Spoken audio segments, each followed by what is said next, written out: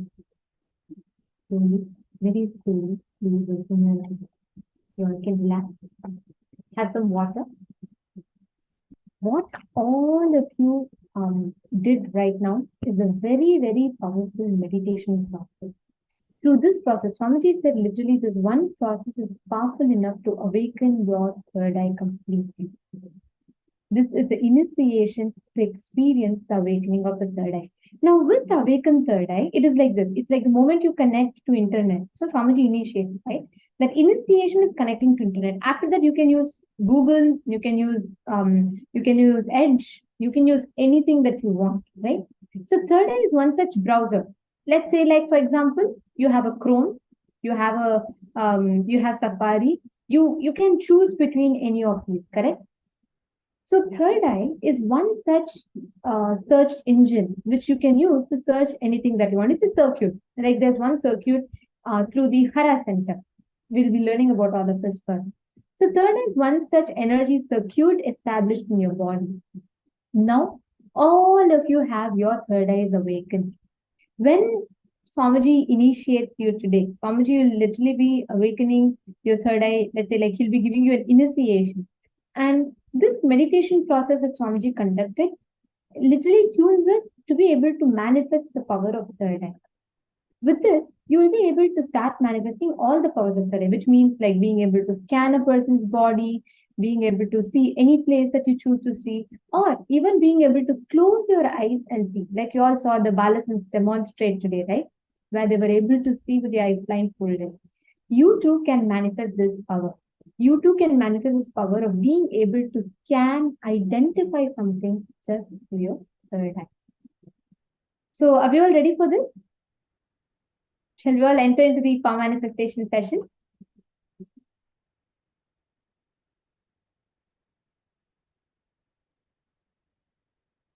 All right. So now we're all going to be entering into this session, the power manifestation session, where we're going to be experiencing the power of being able to see with our eyes closed. That's the first level. So like how you're seeing right now, you all have your eyes open. You can see us talking on your screen. So you can see that we're wearing orange clothes, all of this, correct? Now, the exact same thing you're going to be able to manifest with seeing your eyes closed. Catching it? And all the viewers watching us on YouTube as well. All of you can keep posting. I know many of you posting and you've all been interacting. Like Luca Brundo Aya, from morning you've been interacting. Balasubramanyam Aya, Ayyanar Aya, and even Parimal Mavawala Aya, and Matiana Forest, Anil Budhwani Aya, all of you. Samuel Hageman, Nithyananda. So every one of you manifests this power of prayer. Swamiji tells, all the power manifestation starts with third eye awakening. Only with third eye. First power to manifest is seeing with your eyes closed. When you start with that, if that power will lead you to the next and next and next, the higher and higher powers of manifesting through the third eye. Understanding? Okay, perfect. So now let us all start the power manifestation. And in this program, joining with us all is also Manitya Shambhavananda, another Balasan, who is our Acharya, along with both of us. She will also be here to take us all through the power manifestation. So we have Manitya Shambhavananda joining with us.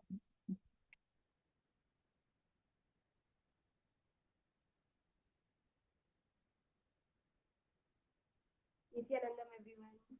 So nice to see all the participants coming back for this next episode of Paramashivoham Level 3. We are going to be having so many phenomenal power manifestations throughout the program.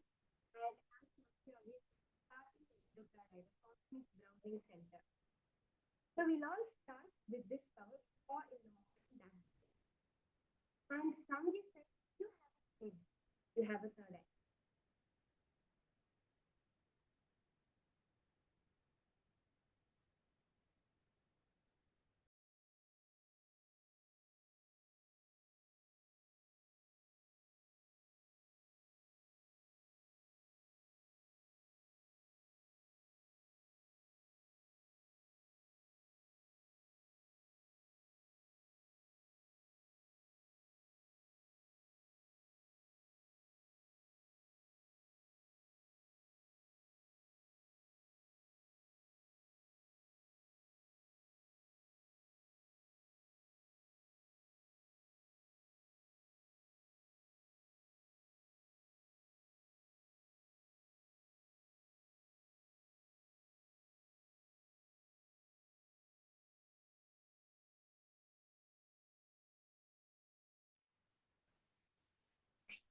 So I wanted to welcome all the participants who have come back for this season of Paramashivoham Level 3. We are going to be manifesting all the phenomenal powers that Swamiji has initiated us into, starting with the third eye. As Swamiji always says, third eye is the cosmic browsing center. We have to understand a few things very clearly when we start. If you have a head, you have a third eye. Now, you may say, maybe I'm not qualified, maybe I've done so much wrong, I've not done all the tapas necessary. If you have someone who has been seeking for a while, you might have heard things like it takes a long time to make it happen. But Swamiji says that there's only one qualification. Are you alive?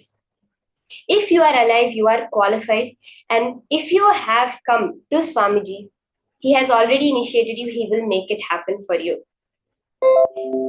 The first thing we have to understand is that any power manifestation comes from the space of enlightenment, is what Swamiji said. From being established in Paramashiva, from being established in consciousness, ultimate, the powers manifest. So what does that mean exactly? It means that for any powers to manifest, you do not have to do anything. Let me repeat that. For you to manifest powers, you do not have to do anything. The most important thing is you not doing anything. Right now, all of us are thinking, we are visualizing, we are verbalizing, we're having so many things running in our inner space. We are trying to do something. But the moment we stop, Paramashiva does it for us. That is what we are doing by this power manifestation. We are taking a few minutes every day, every session. We're taking a few minutes to stop doing anything and let Paramashiva do it for us. Swamiji says the whole Kailasa, the whole Kailasa, the Hindu nation, considered impossible in the 21st century, has manifested from being in Samadhi, from sitting in that oneness with Paramashiva, and as a side effect, all this has happened. Whatever we are going to experience throughout the next 21 days is going to be Paramashiva's manifestation, because we are becoming him. We are realizing our true nature as Paramashiva. So let's start, okay? Let me guide you to a few steps when you are starting it. Let's set up the place. Let's sit. Make sure the screen is clearly visible for you. And maybe make it full screen. If you have it gallery mode, if you are having it in a small, you can make it full screen, because many times what our mind perceives defines a lot on how the power manifestation happens. If your mind thinks this may happen, you'll see it happen, because we run by our mind. So we're going beyond the mind in this. You can keep an eye band ready. You can have a eye band, a blindfold, or else you could have some cloth through which you could tie your eyes for this round of manifestation. In this round, you're all going to close your eyes and be able to read. Again and again, where is your attention is what matters the most. Throughout the day, are we having our attention more on matter? See, all of us, we are fed up of the world. We are fed up with all the worries, all the stress. We do not want that. Does anybody want it? I don't think so. In power manifestation, throughout the program, we are learning. We are cognizing how we can stop being stressed, stop being engaged in matter. That's the fundamental thing. We have the matter, the length, breadth, and depth. Our thoughts, our emotions, our cognitions. We want to drop those, and we want to establish ourselves in our true nature as Paramashiva, as space, as consciousness, that which is manifesting everything. So when we are doing the power manifestation, and even throughout your day, let's start with paying attention to where are we established. Our thoughts, our feelings, where are we constantly going towards? The outside? Oh, this is happening for me, this is not happening for me. My internet is getting really bad, or someone's calling me too many times. Or are we, Paramashiva, you are manifesting this universe for me. Paramashiva, you are the one that's the life within me. That is what we have to see. So now when we are starting the power manifestation, so I hope all of you have been able to set up and get your eye bands ready for this. we will be having an image projected on the screen. I'll be guiding you step by step throughout the whole round. But when you're doing it, let's keep our thoughts not towards matter. Oh, what is the image? Paramashiva, please, Swamiji, tell me what the image is. Tell me what the image is. We are going to be focused on connecting, experiencing that space of Paramashiva, of Nirvikalpa Samadhi, of unclutching. Swamiji has given 3 very beautiful steps, which is the Ajapa, where you chant the Mahavakya. First you unclutch, you drop your thoughts, you disconnect yourself from carrying over your thoughts constantly. And you fill it with the Mahavakya, the vibration, and you just connect to Swamiji, connect to the divine in that feeling connection. When you close your eyes, when you are lost in Paramashiva, the image will just come to you. That higher reality will just manifest in front of you, and there'll be nothing hidden from you in this universe.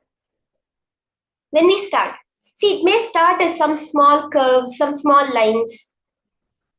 When we are closing our eyes, we'll be sitting, we'll be seeing, it'll just be a flash or just some colors. It may be a bright light, pictures. It can come in any way. Our job is not to decide how it should come. Swamiji always says, let your attention be on the manifestation, on the goal. Let it not be on how it happens. Keep the vision very clear. The methodology of manifestation, leave it to Paramashiva. So whether you see, you'll hear sounds. So many people have said, they hear it in their ears when they're closing their eyes and they're doing the power manifestation. And when you just say what is heard, you will be able to see it. It's exactly right. Let us now understand this very clearly. We'll see, we might have lines. It will start, okay, some colors will flash. Some lines will come. Some sounds will be heard. That is how it may start. But then immediately you will see how it just solidifies into a clear experience of the thing.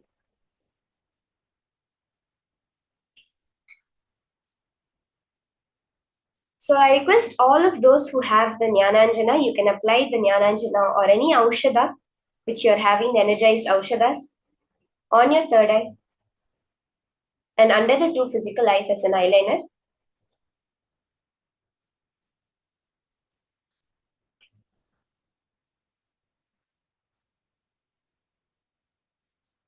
So I request all of you to tie your eyes.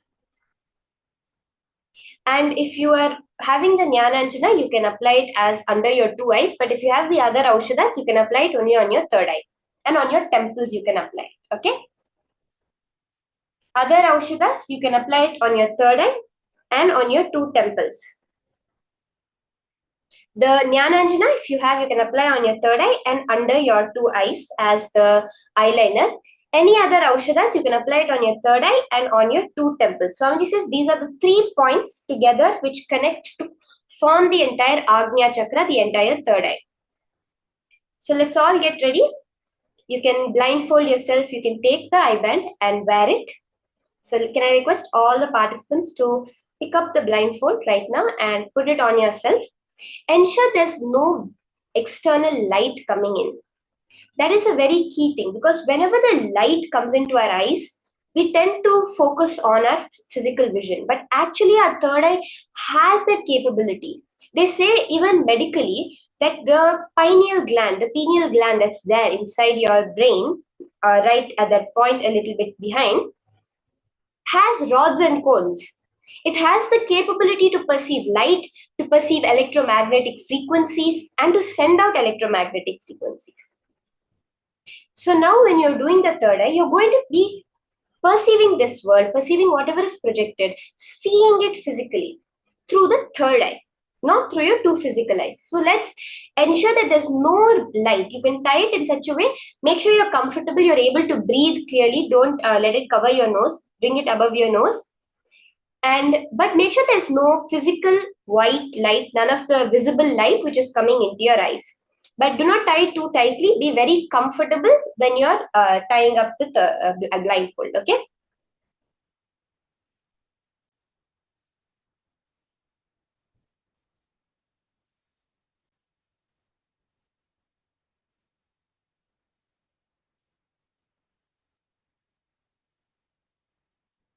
can blindfold yourselves and get ready for the first round of third eye. There will be now something projected on the screen for you.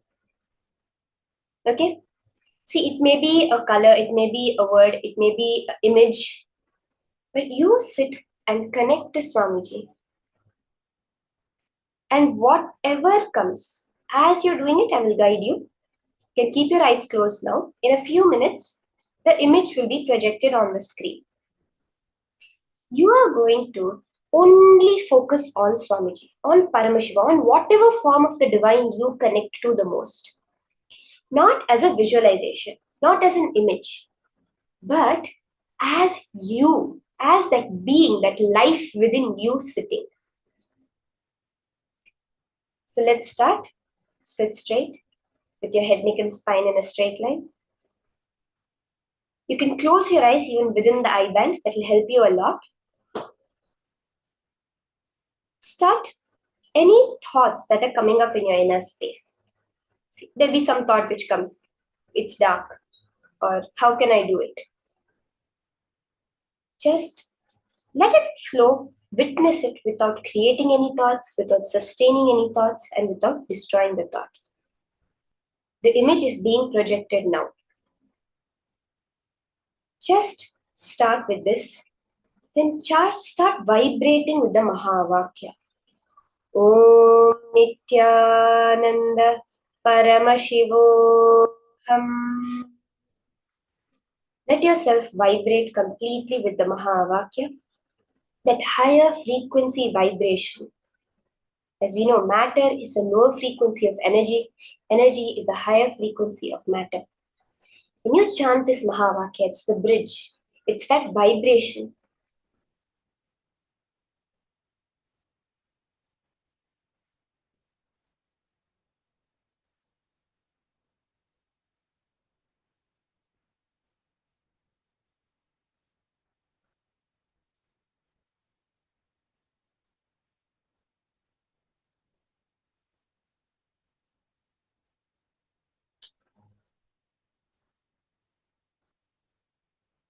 And connect in the intense feeling connection with Swamiji.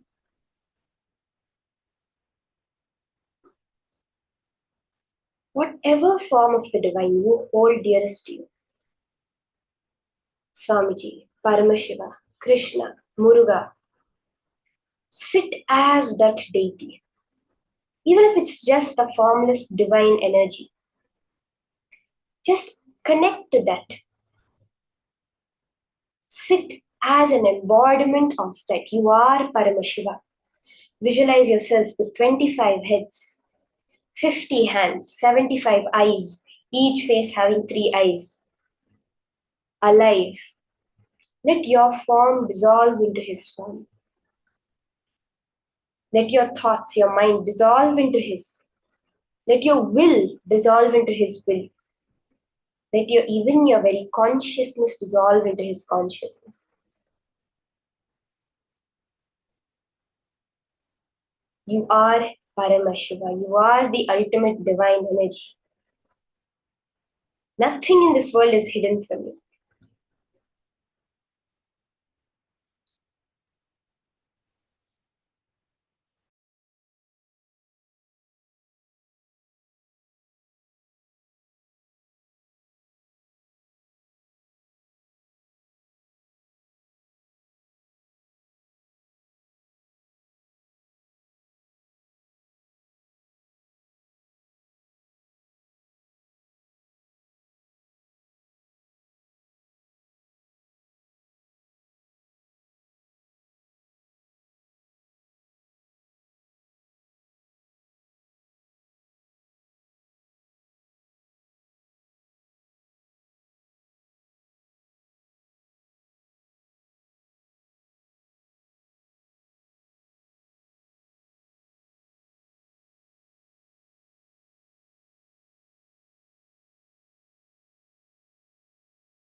Now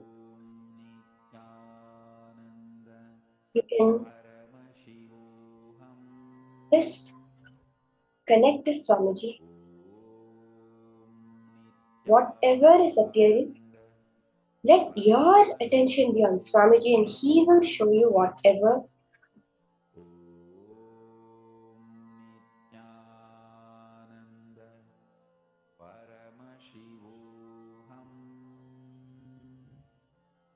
Now you can take off your blindfold.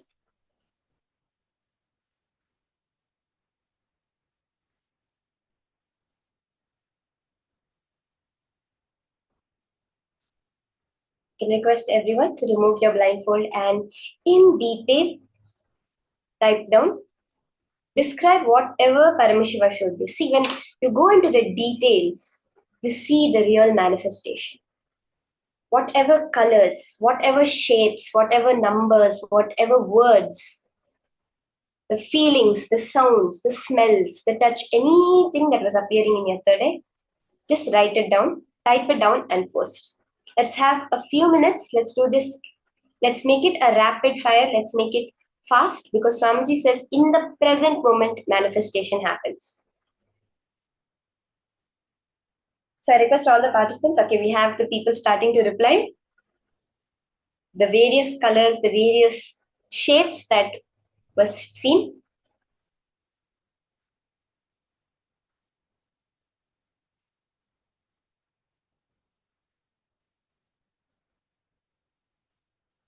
We'll have a few more minutes for everyone to finish posting before we see the answer and verify. We'll be doing a couple more rounds after this. So be ready and we'll make the manifestation happen. Swamiji says that, see, when we are having us and we're having the object in front of us, when you go at the most subtlest level, right, it's all just atoms. You have atoms within you and atoms within that and atoms in the air. Those atoms actually are not different. If you look at it, it's all impacted. It's all just electromagnetic fields. They're all just energy, which is there ultimately. We see that we have 0.00001%, which is actual matter, but 99.999999999%, which is energy. That energy can interact. See, you are sitting here as your body, and it's actually you who is sitting there as the screen on which you're seeing the words. Like how you know your hand, you can know exactly what is written over there. Okay, let's now verify the answer. I hope all of you have finished typing down whatever Paramashiva Swamiji revealed to you. Let's verify what the image projected was that we all were doing, scanning through our third eye. Let's see the answer. As you're posting, go into more and more details. Go to more and more of the colors, the shapes, the shades that you were able to see, the various feelings you had, whatever came up in your inner space is Paramashiva's manifestation. Even now you are alive as Paramashiva's manifestation. So just type it down, send it in the chat. We'll now be seeing the answer in a few seconds of what it was that was projected for all of us to manifest with.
Okay, I see many answers coming up. Mana Mercedes, rose color, Ma Gresna, a reddish bag, Mahongi Wang, several goats eating grass, Ranjini Gurudatta, green hill, sun, clouds, sky, also Swamiji in a Kavi Vastra, Magama Priya saw Arunachala, golden color, Ma Ratna Prabha, three lines in white color, airport with flight, sky, mountain blue sky, temple beige color, green meadow, dear, beautiful, natural, colorful landscape vista. Ma Susan, you can go into more of the details also that you are able to see. What type of landscape? Was it water body? Was it mountain? Was it ocean? Was it a snowy mountain? Was it a hilly region? Was it a desert kind of thing? Whatever the details are coming up. What did you see when you saw a landscape? What kind of a landscape you saw? What are the colors that you saw?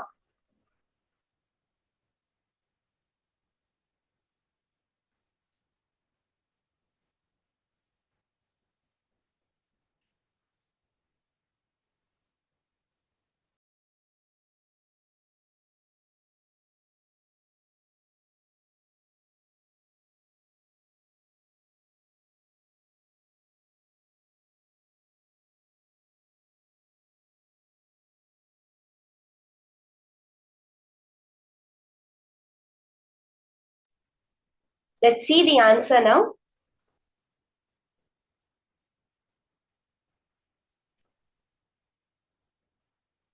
Let's check the answer and see. Yes. So this was the beautiful picture that was projected. You can take a few minutes, go back to whatever. So many people saw river, mountain, blue color, Ma Kumili. Yes, Ma Jennifer. Ma Ananda Shankari. Ma Parameshwari. So many people saw Arunachala.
Yes, Ma Susan, Seema, if you're having that feeling that you don't know how to put it in words, you're not able to tell it in words, you can also just take a notebook and a pen and quickly draw it. Quickly sketch out whatever appeared in your third eye and post a picture of that. That's also perfectly fine. The Zoom chat has the option for posting pictures also. So, Ma Susan, you were saying that the landscape was like this, but it was hard to describe because you've never seen anything like it. So that's perfectly all right, ma. Many times this is the feeling we get through the third eye. So you could just take a paper and just sketch it down and then post it in the chat. Okay, we'll enter into the next round now.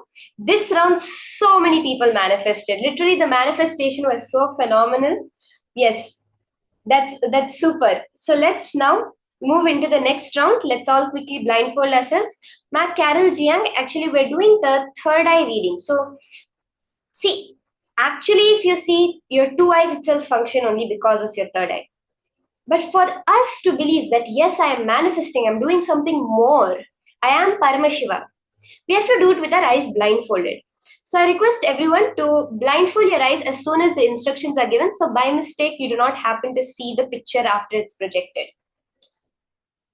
Yes, Ma Parameshwari, that's so beautiful. You can just post the details. Seema, when you post more and more details, I see light, I see a river, I see it's partially covered in shadow. There are many hills on two sides of the river. The sun is just rising. There's a light white sheen on everything. In this way, when you describe the details, then you will see, yes, I really saw it. I really manifested. So let's enter into the next round. Let's all blindfold our eyes. Let's all close our eyes. Let's all tie our eye bands.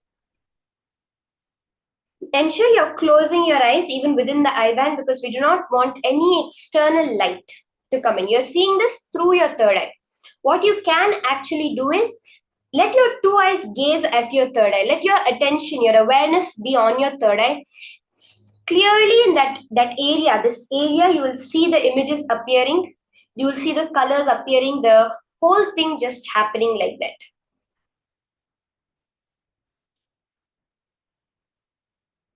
Give you a few more seconds for everyone to finish blindfolding yourselves.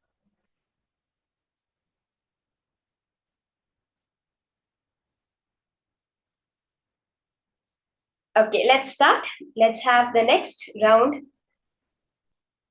Picture is on your screen now. Just connect to Swamiji. Chant the Mahavakya. Disengage from any thoughts, any happenings. With 25 heads, 75 eyes, 50 hands as Paramashiva. In that space, whatever comes up is a manifestation. Paramashivoham. Om Nithyananda. Paramashivoham. Om Nithyananda. Paramashivoham. Om Nithyananda. Paramashivoham. Om Nithyananda. Paramashivoham. Om Nithyananda. Paramashivoham. Om Nithyananda. Paramashivoham. Om Nithyananda. Paramashivoham. Om Nithyananda. Paramashivoham. Om Nithyananda. Paramashivoham. Om Nithyananda. Paramashivoham. Om Nithyananda. Paramashivoham. Om Nithyananda. Paramashivoham. Om Nithyananda. Paramashivoham.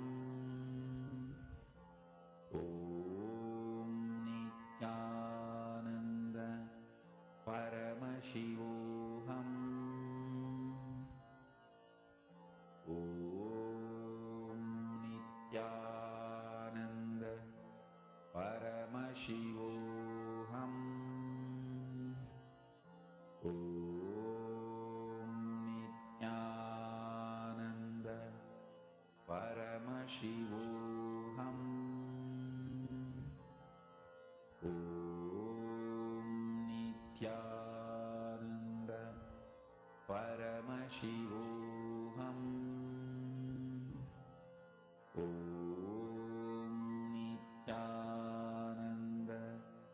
Paramashivoham. Om Nithyananda. Paramashivoham.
Now, you can open your eyes, you can remove your blindfold, and immediately start posting whatever Paramashiva revealed, the colors, the shapes, numbers, lines, curves. And if there's something you're not really able to put into it, you can take a piece of paper and draw it on your piece of paper.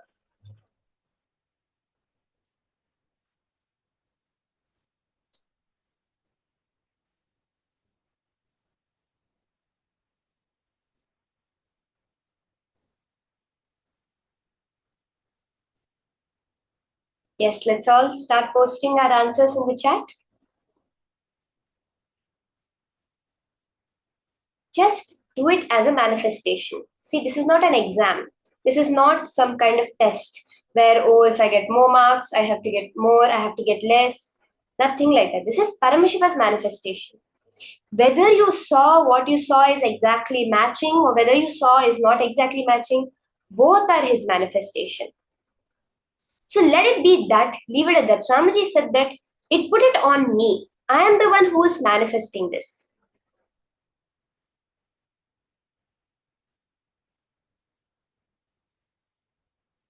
So just post whatever Paramashiva showed you. Okay, purple colors, green field, someone working a reddish bag with towers. Saw water, fish, children. So we'll do further rounds in the next sessions. In the further coming so many power manifestation sessions which we are going to be experiencing today, we will be doing the more rounds of the third eye. But now let's all post in the chat and let's verify the answer of what the image that was shown was. Yes, this is the image. House with towers. You can see the green hilly kind of trees, the reddish brown towers. This is like a temple tower. You can see a beautiful temple in Cambodia. It's a painting of a beautiful temple.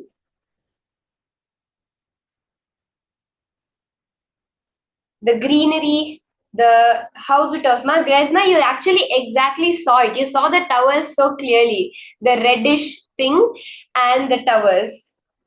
Manandeshwari, colorful paint. Yes, this is like a painting kind of type of scenery around mountains. Ma Dahana, looks like you saw the temple towers as mountains and you saw the greenery around it completely. That's so beautiful. Sky, Ma Susan. This is such beautiful manifestations happening. Further today, we are going to be learning more and more about the science of manifestation and how you can manifest anything as your reality. See, now you are manifesting one thing of manifesting a reality of being able to see with your eyes blindfolded. So we'll continue the power of third eye even in further sessions. Let's all take a few more minutes, finish verifying. We are now going to be entering into the further beautiful jnana sessions, the beautiful powerful cognitions from Swamiji himself. Furthermore, learning about Kalpataru, that anything you wish for, anything you can imagine, manifesting that as your reality. Swamiji tells us this is a science.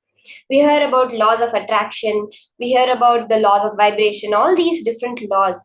Swamiji gives this as a clear-cut science of Kalpataru that can be manifested by each and every one of you sitting here. Let's now enter into this beautiful, powerful cognitions from Swamiji.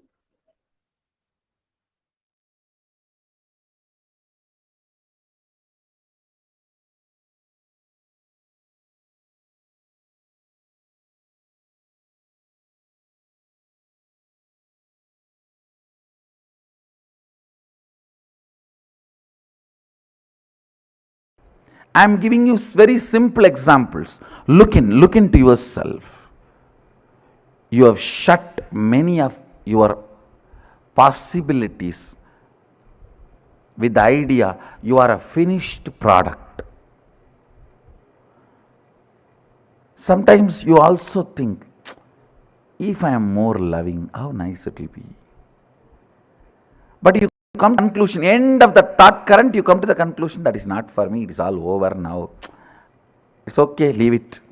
Let me live and go. Or you start doing the actions where others will recognize you that you are a loving person. You don't work for really becoming loving. See, you just give some money, you just give some little time or attention. So others perceive you are a loving person. You work for that. You do not try to understand the physiology and psychology of the love and how to manifest that as a reality from your very core. You feel that is all done.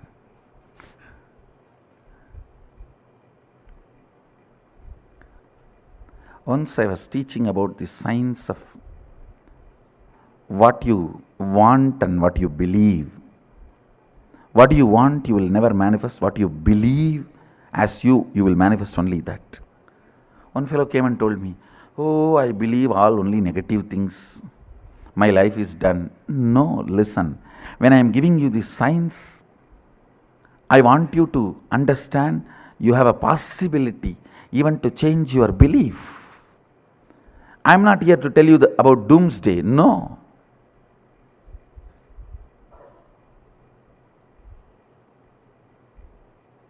For Shaivite, only it's boomsday. There's no doomsday, don't worry. There's no doomsday for Shaivites. The first idea you need to have, Shaktipada, connection. The first principle you need to internalize is you are a possibility. You are not yet done. In every dimension, your health, you have a great possibility to live 300 years healthily, even if you are already in deathbed. Actually, what is deathbed, you know? When you come to the conclusion, you have no more possibility. You are in deathbed, even if you are 20, even if you are a teenager.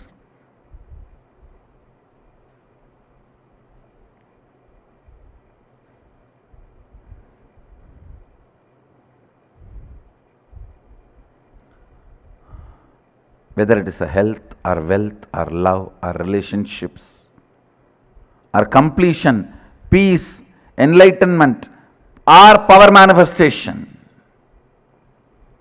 Power manifestation is nothing but a loud statement I am giving it towards the whole humanity. Hey, you are a possibility.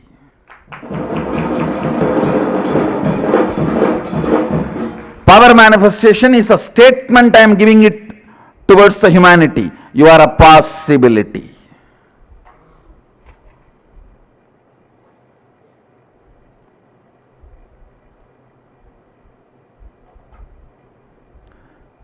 Second statement, listen. The first statement is you are a possibility. You are not yet done. Even if you are 97, chronological age, have 10 grandkids, you are only a possibility. You are not yet done. Even Sadashiva, after manifesting all the Bhuvanas, Brahmandas, even he lives with the depth cognition that he is a possibility. Understand? Even he does not come to the conclusion he is done. No. Even he lives with the cognition he is a possibility. That is the first principle you need to catch up. Only then manifesting your reality is possible. You are a possibility.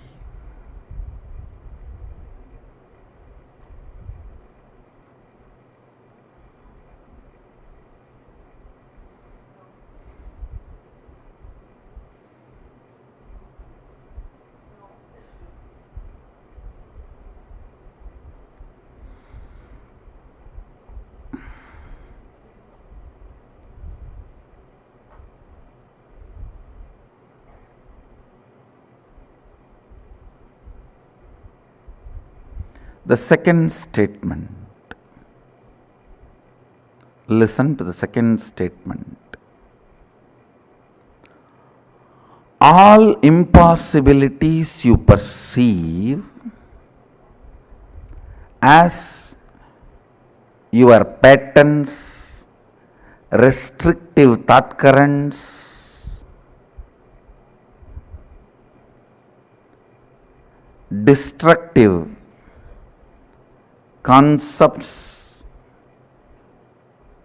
the patterns you carry, the samskaras you carry, thought currents you cherish, which are restrictive, destructive,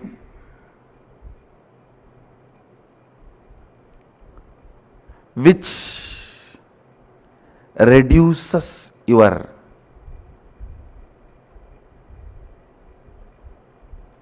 power manifestation. All of them are dead. Please listen. Listen to the second statement. I'll give you an example. If you think, I want to get up in the morning and do yoga and build my body, but my laziness, you see, morning, any alarm cannot wake me up.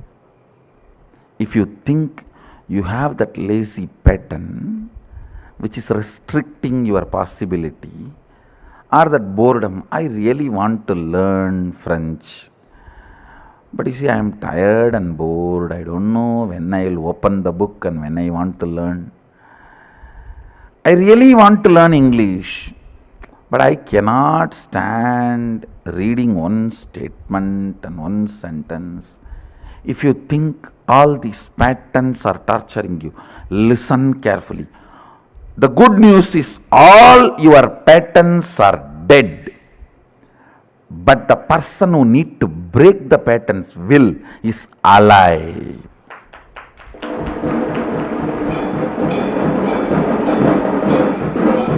Listen, your patterns are not living part of you. They do not live, means they do not exist. You are a living mechanism. They are not part of the living mechanism, which is you. Listen carefully. This is a second statement of physiology of reality.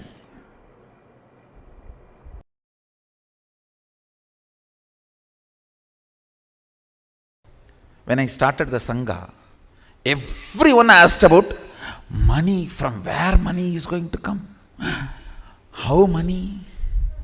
Money? You need money? I wanted to repeat what I said in 2001.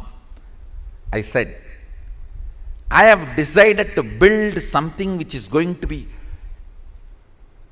best useful for humanity. I know money, human resource, everything needed will follow.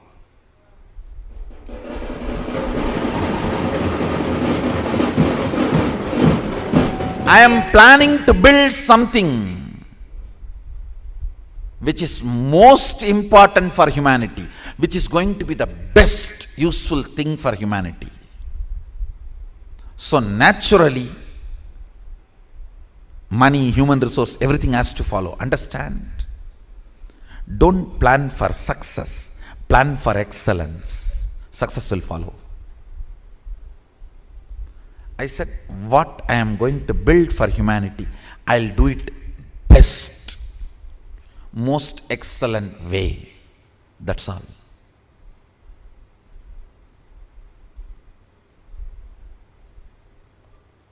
More and more of me makes the Anya come down. Anya means will.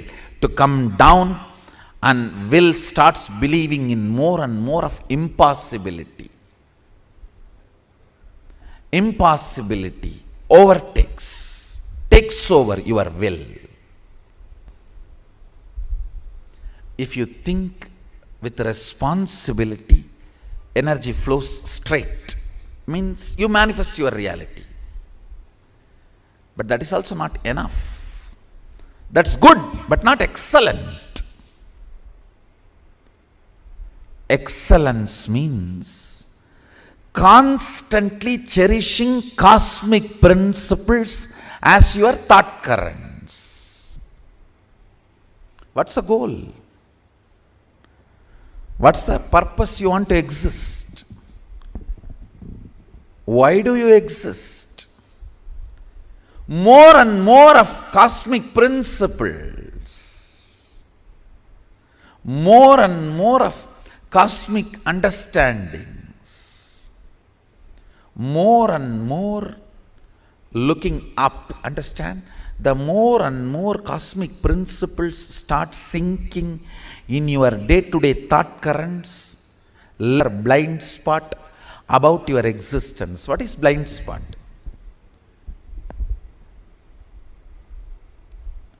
The gap between why and how. The gap between why and how is blind spot. Why you exist and how you exist. Why you want to do something, but how you do something. Why you want to live, but how you live. The gap between why and the how is blind spot. That gets healed when you cherish more and more cosmic principles. I tell you, you want to exist healthy, but your whole day goes either in sickness or afraid, getting frightened about more sickness. I tell you, you may not even logically be able to connect and see, but a simple thought current. I think this whole cosmos is running with some auspiciousness. Such large existence cannot be accident. Some casual thought current somebody has put in your head by mistake. If you cherish, even that may bring complete healing to your body. I tell you, I have seen this happening. There may not be any logical relationship.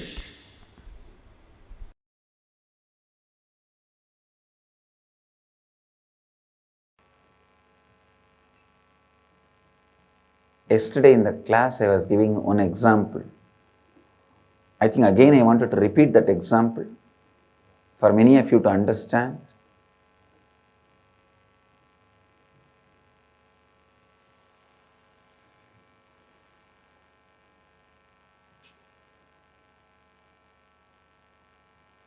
The moment I see this podium, I may feel, wow, it is mine. When you see it, you may feel, no, it is not mine. It belongs to ashram. When somebody else sees it, no, it doesn't look good. When somebody sees, no, wow, it looks so nice. You can continue to see Swamiji's complete form even if he is standing near the podium. Each one will have their perception, idea, cognition about this podium. But the fact is, this podium exists.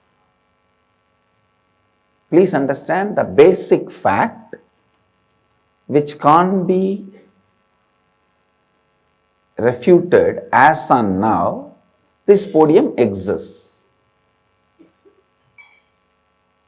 Completion means looking at the fact as it is, then cognizing the perceptions we are putting on it.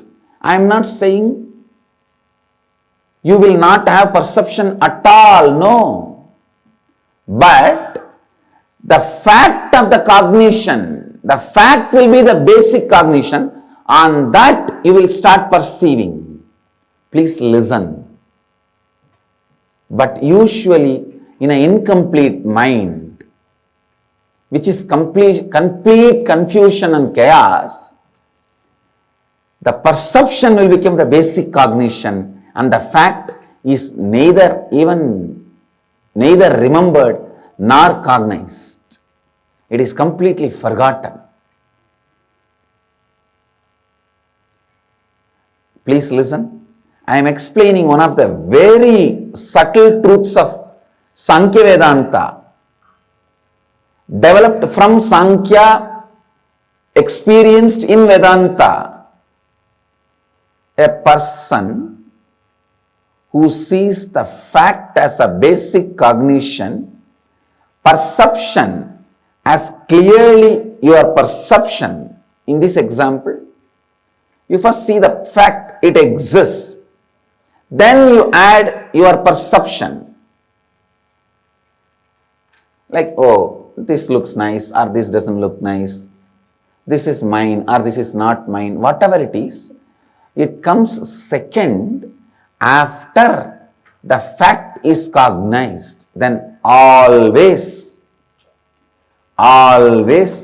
you will have a space where the cognitive shift can happen. It will not bring suffering to you. But unfortunately, when the perception becomes the basic cognition, the fact is not perceived, any cognitive shift feels as a suffering. Just now I was settled in my life. I have been transferred. Just now I settled in my family. I am having only first child. Already the fight between me and my wife started. Many times the recognition, please understand. I know it is going above the head for many people. If you practice completion, what I am talking, you will directly catch it. All incompletion is nothing but the fact not being given enough inner space and cognition and respect by you. And the perception itself is given the first priority and respect.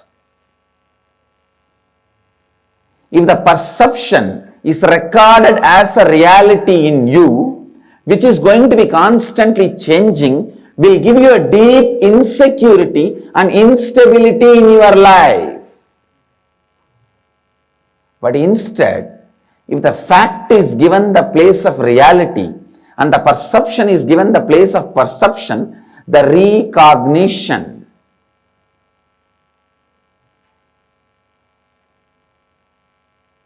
the change of perception will not lead to more and more incompletion.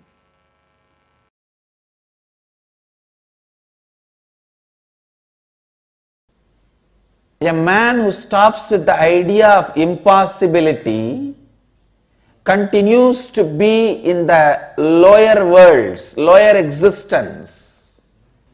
Man who goes on making impossibilities into possibility achieves Ishwaratva, leadership, consciousness.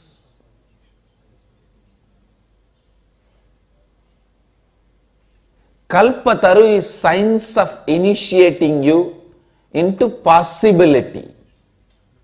Please understand.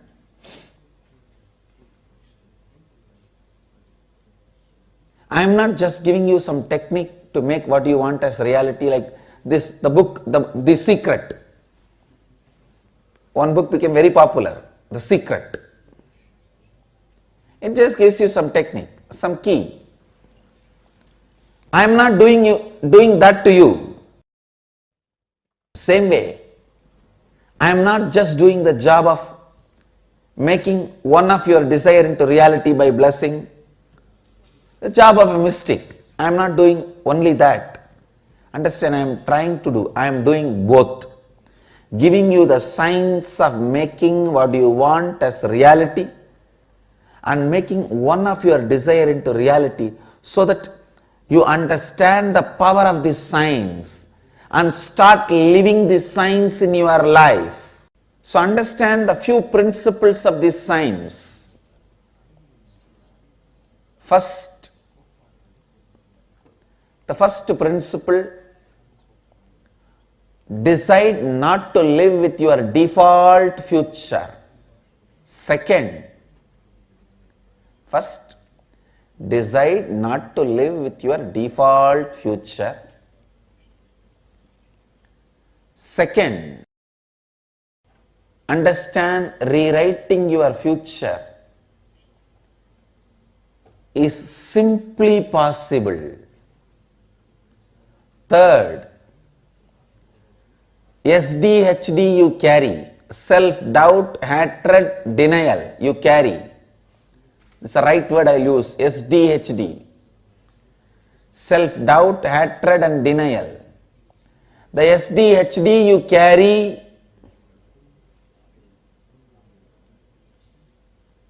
is the only obstacle stops making what you want as reality. SDHD is the only obstacle causing what you want as reality. Listen. Complete with your SDHD, self-doubt, hatred, denial. Complete with your SDHD. Actually, when you are suffering with your SDHD, you hate everything around you. You curse everything around you. You abuse everything around you. You are waiting to blame everything around you. The moment you find one small mistake, I told you na, I was telling, this is all fake, this is all wrong, this is all foolishness.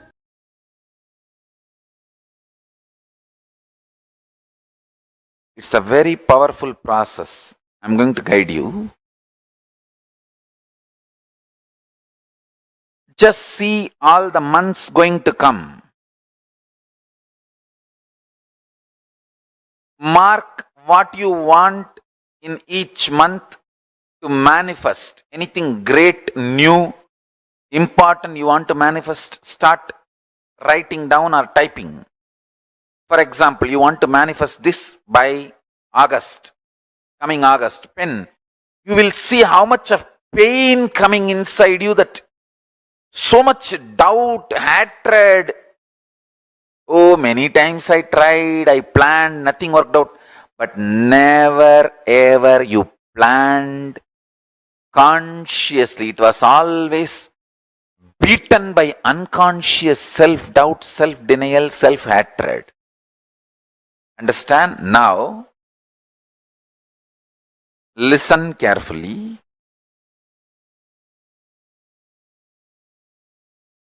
To all my disciples, I am giving you the boon. What you are going to plan now, I will make it into reality. So my powers are more powerful than your self-doubt, self-denial, self-hatred. Drop your self-doubt, self-denial, self-hatred. Drop your pain. So sometimes even after Swamiji blessing, I did not manifest it. Stop. Drop all that unconscious, vague thinking.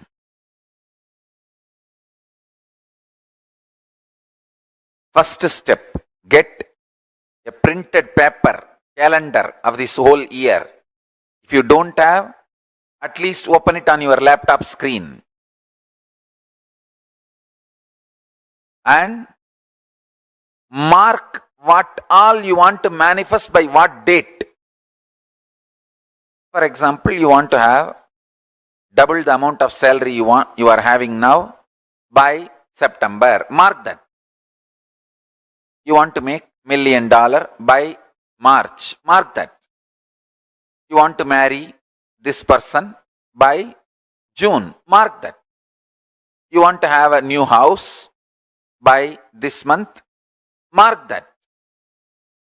Listen carefully. When you are marking, see how much of pain, anger, frustration, doubt, impossibility, violence, all that is flowing in you. See, be very clear. You never ever trusted your life or your ability to manifest or your future possibility. Your whole inner space thinking was thorough, extreme delusion, frustration, impossibilities. You always, even if you want to manifest a simple thing which you can easily do, just ordinary, maybe a few $100 worth of gym membership and building a body. Just you want to manifest that. Pen that down. Next 6 months I am going to work out. By July, Guru Purnima, I am going to have six-pack body. Pen down. You will see so much of impossibility. Oh no, I tried this for last 20 years. And the first time when you were a baby, when you started walking with baby steps and failed, collapsed and hurt yourself here, there, from that you will start visualizing all the impossibilities and raise the struggle and convince yourself it is not possible. Why waste money on gym membership? Leave it. Understand?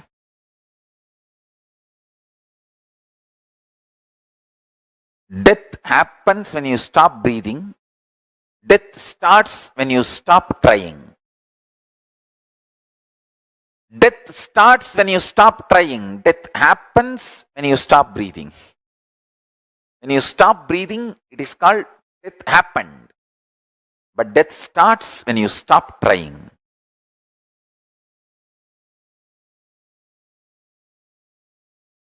Pick up the calendar. I'll give you a few minutes. If you need, print paper, the 12 sheet. It's only 12 sheet. You can print it. Because today what I received from Paramashiva is extraordinarily powerful truth.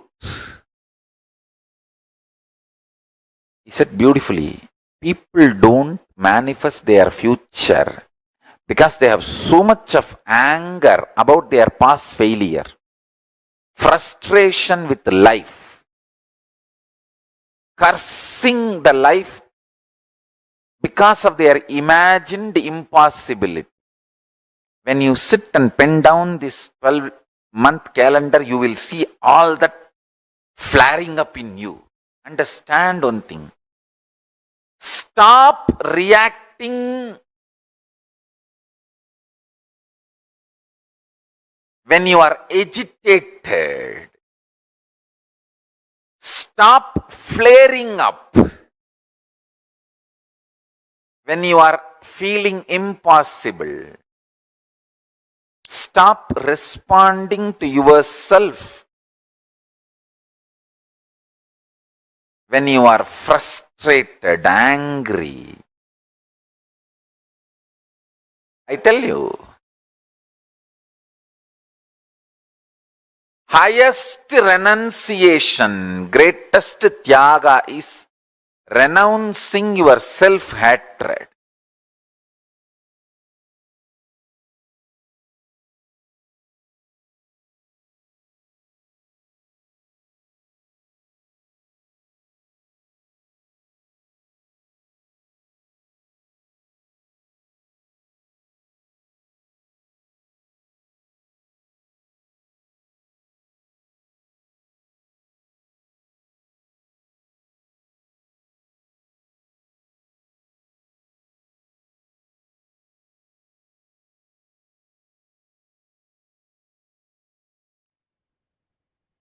Kalpataru. This consciously planting future, exactly the process Swamiji said is what all of us are going to be doing today. And every single thing that Swamiji reveals in this session, understand it is directly an initiation. Like Swamiji said, these patterns that sit on you like heavy dead snake, they constantly make you create the same reality, or I should say the same incompletion that you keep manifesting, manifesting, and manifesting again and again. So Kalpataru is a science of, let's put it this way. Kalpataru is your ability to spontaneously generate the reality as you want, just through your conscious will. Your will has the ability, your consciousness has the ability to print what you visualize as reality in front of you. That space is Kalpataru. You all understanding?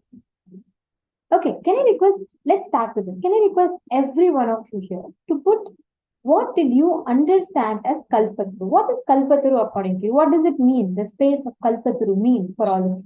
Come on. I request all the participants to take a few minutes and post in the chat. What is Kalpataru? All the Chinese participants, please feel comfortable, feel free to post, interact, any questions. I know so many of you watching on the Zoom room. We request you all to post any questions that you have, any doubts. Don't think it's something small or big. Any doubts that you have, please go ahead and ask.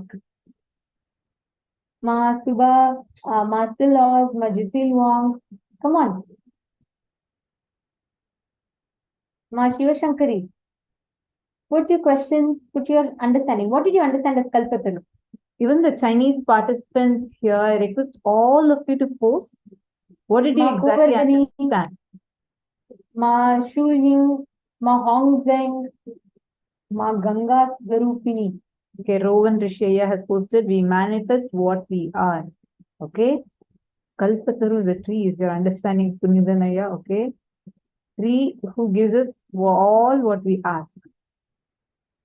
It's not just a tree outside, it's also the space inside of you, right? Kalpataru is you. You are that wish fulfilling tree. See, the space inside of you, inside of me, inside of each and every one of you that are sitting here.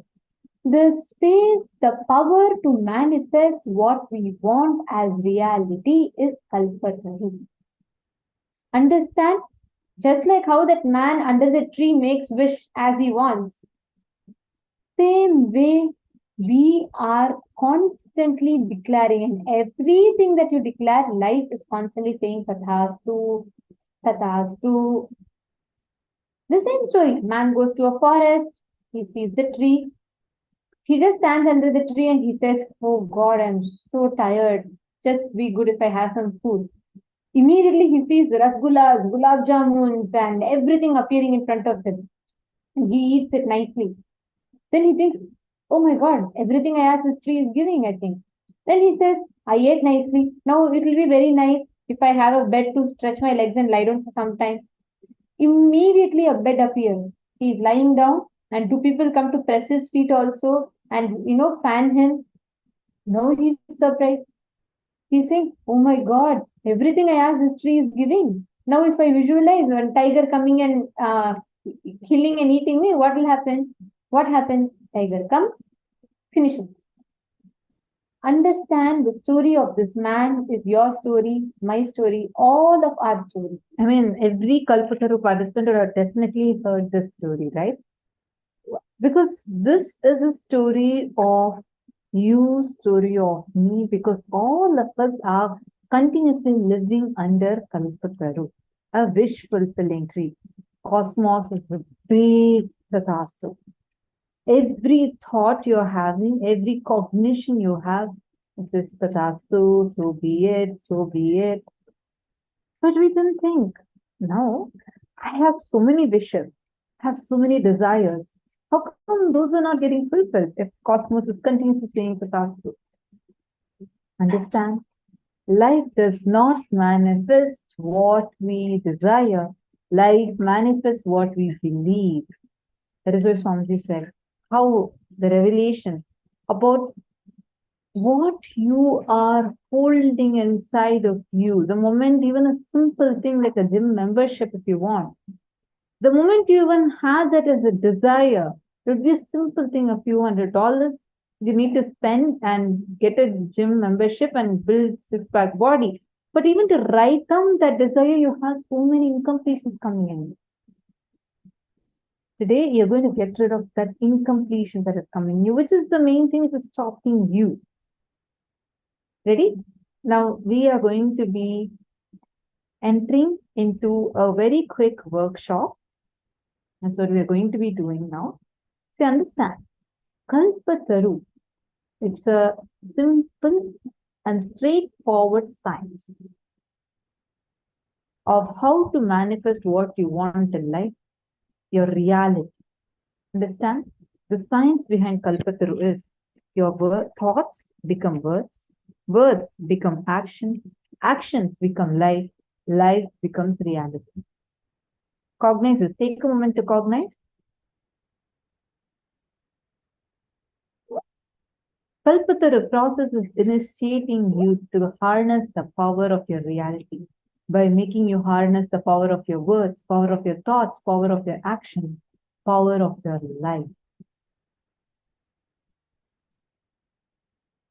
Three main powerful cognitions. First, you are a possibility, a seed. Understand you are not yet done, finished product. You are opening and happening. You are a seed. All your patterns you think which stops you, restricts you, puts you in impossibility, stops your growth, stops you manifesting your reality, everything, all of them are dead. They do not have independent life. Your will is the only life energy, living organism, living mechanism, the living principle in you. If your will stops giving life to your patterns, they cannot exist.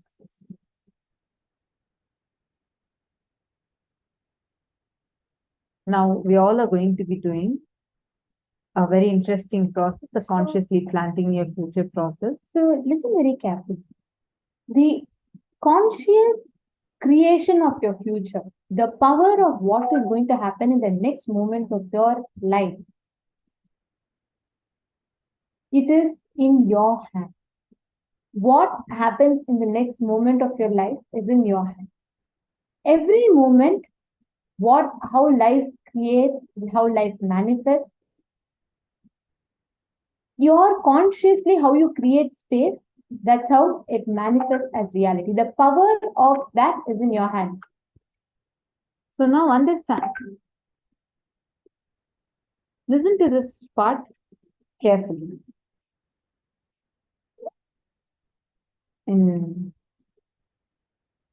Actually, the science of Kalpataru is mentioned in various scriptures about how your thoughts have the powers to become reality. And now we're going to do a 5-step process. The science is a 5-step algorithm. And you're going to do it, take it as one desire. You're going to pen down one desire. For example, I want to become a millionaire. Or I want to become extremely fit. I want to have a six-pack body. Or you want to have a big career that you are like, you're getting a dream job. Whatever. Pen down that any one desire. Don't start penning down all your desires. No, we are going to do one by one. Pen down any one desire. And the moment you pen that down, so many doubts would start popping up in you. So many impossibilities, suffocation around that desire. Right? Take a moment. Pen down. Pen down one desire. Now, as all those doubts, hatreds and suffocations, impossibilities are popping up in you, write down all of that. Nithyananda, Maslantika, Sudeva, Anil Budvaniya, Nithyanandam. Actually, all those that are watching us on YouTube as well, each of you are part of this program. So you all can feel free to keep posting your questions. And also, please do these processes. Understand it's not just for the people who are sitting here. Even for those of you that are watching us Please make sure you are taking your time. You're doing these exercises. These are powerful processes. Now you're going to be penning down any one desire, and after penning down that one desire, take a moment to write down all the impossibilities and suffocations that are there. Please start. Once you pen down the suffocations, you're going to look in. I'm going to actually show all of you a slide with the 5 steps clearly put. Pen down what is the source of your above beliefs. What were the incidents that created this belief? I request all of you to start. Please do the first 3 steps, then we'll guide you for the next.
Now, all of us have now all the impossibilities and incidents that are coming. Have all of you finished writing? If you all have finished writing, can I request everyone to put yes in the chat?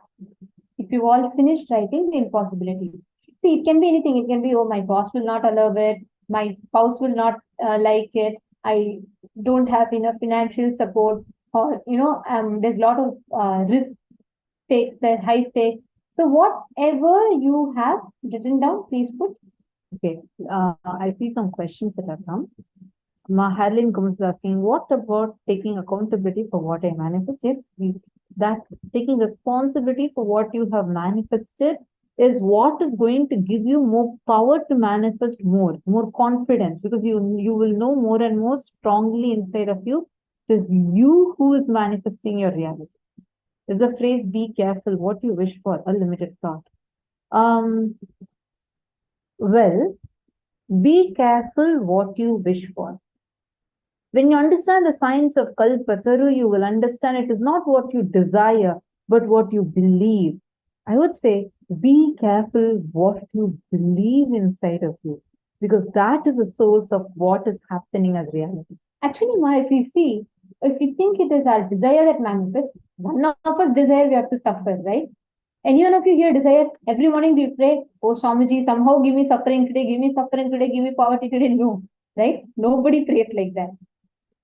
We all desire to be wealthy, we all desire to be healthy, we all desire these things. We all desire to have a good life. But desire is not the one that manifests. Your belief is what manifests. Every morning you sit in front of Paramashiva and you pray, Paramashiva, please, Swamiji, give me $10,000 by this week. I want to manifest $10,000. But inside you, what do you believe? Inside you, what language do you speak to yourself? When you say, you tell yourself, hey, what $10,000? Last 2 months, you've not even paid back the $2,000 you borrowed from your friend. When you're talking about $10,000, inside you, your mind speaks that language. And as long as your belief is different, that belief is what is manifesting as reality. So like she said, you have to be careful not what you wish for, but what you believe in. Because your beliefs, your cognitions, what you ferment inside your inner space, that is what manifests as reality outside. Krista Haitman, where are you from? Nice to see you. Nithyananda, where are you from? Lita's asking, so it is the power of will, right, Mom? See, unfortunately, the moment we use the word will, so much of pain we have associated with it. Yes, it is the power of will. But it is the power of space inside of you, where harnessing the power of words, power of thoughts, power of feeling, and power of living, you manifest what you want in your life. Understand this. It is the cognition that manifests your reality. You first need to do some completion. See, now we have written down, all of you, I hope all of you have written down, where all first you have written down one desire that you want to manifest. Second, you have written down the cognitions, that the incompletions that get triggered. For example, I'll give you a simple example. Let's say, oh, I want to lose weight. Let me say I have that as my desire. And the moment I'm thinking of it, okay, I'm having hundreds of incompletions coming up. I had tried before, I have not done it. I have done this too many times. I may not ever be able to do. Oh, I eat very little, but look again, I'm gaining so much weight. All these are the incompletions, the suffocations, the impossibilities that are surfing up. The moment I'm having this is a desire. And there's one more voice inside mocking, hey, how many times will you take the same declaration and you have failed? That all incompletions is boiling inside of you. You have written that down, right? I hope all of you have written down that. The next step to see, when did you start building this? Go back to that. Write down that incident which started this belief in you, the earliest memory of when first time. It can even be just few years ago when you started gaining weight, you tried and it never worked, and that's the incompletion you're suffering with. See, all of us have, at some situation in our life, we would have created this belief. It is our belief that manifests as reality. But that belief is generated due to some incident, correct? Most of the time. Let's give this example where Swamiji had told in the previous session, right? Let's say you were walking next to the beach, you see someone being robbed and murdered in the beach, just being shot. That becomes such a strong incident in you. You are afraid that if you become wealthy and you walk next to in the beach, you will just be shot like that.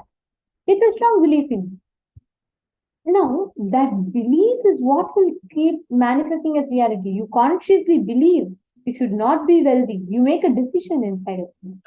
That decision is what will manifest as reality. So listen very carefully. All beliefs, good, bad, right, wrong, is all created at some point in some situations of our life. Now go back to your life. Trace what was the exact incident where it started. If you believe that you're not good enough, you're not creative enough to find resources for wealth, go back, maybe in your school days, some incident where there could be a project or like a fest or something in the school, and everyone else is doing creative things, but you feel like you don't have anything to do, so people make fun of you. So that can be a moment that triggered of this incompletion in you, belief in you that you are not creative, because of which you never express or tap into your creative dimension. How many of you are understanding this? Please raise your hands. If you are understanding this, please raise your hands. Raise your hand. Good.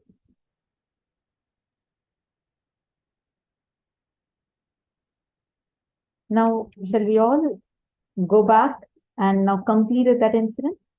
We're going to go back, write down that incident clearly. There are so many new participants. I just want to ensure that all of you have also understood.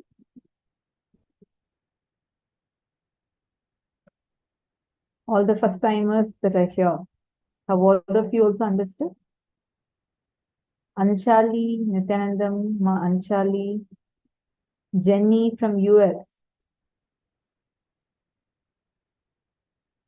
Jenny, Anshali, can I request all of you to be on camera?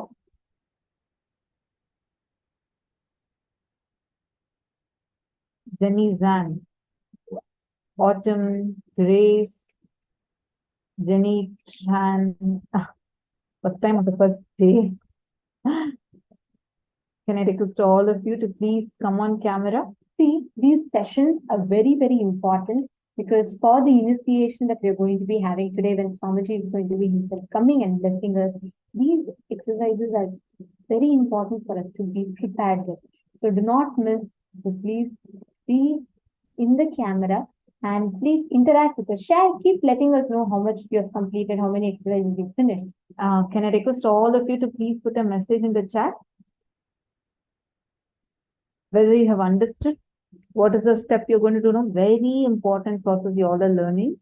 This process is one of the most powerful processes that Swamiji has given. The process called completion. I actually was watching an interview of very famous celebrity, Jackie Chan. So in his interview, this was like 2 years ago, I was watching his interview, and the interviewer asks him, he asked like, how it feels to be such a popular celebrity and living so many people's dreams. He says, I might have earned millions of dollars, but still deep inside of me, I'm holding on to my past suffering and sitting with that past suffering in me. I was like shocked. I understood the value of the truth Swamiji has given to us.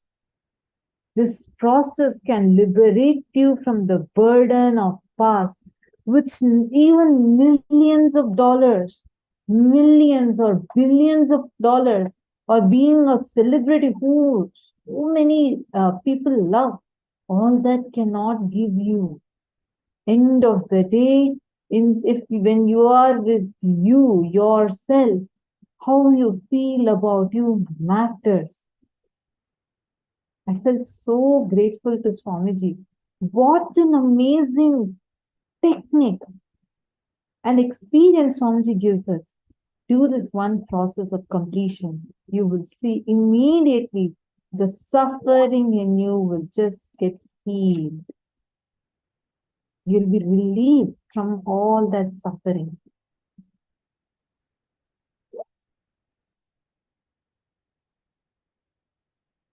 Now, Karen Siva has posted, not sure what event is preventing me from manifesting. The belief you carry, Karen. For example, you want to build a new house and you feel it is impossible. You feel like money is such a problem. You feel like I have tried manifesting like this before and I cannot do it. It's such an impossible thing for me. Trace back. May not be building house itself, but for some other desire. This is the same thing you would have experienced. Look in. What was the first time when this started in you? Might be just 2 years ago, 3 years ago. Go back, look in. Now what you're going to do is you're going to go back to that very incident of what had happened, relive that. Remembering is different, reliving is different. Reliving, you're going to experience everything happening in the exact same manner. Like you will actually see the same color dress you're wearing, the weather, and you'll go back to that age when you had this experience and relive completely, go through the whole thing completely. Then you will see the heaviness just disappear, just relive. And then again, visualize your one desire as if it has already happened. And it should be in extreme detail. See, for example, when you are visualizing, let's say you want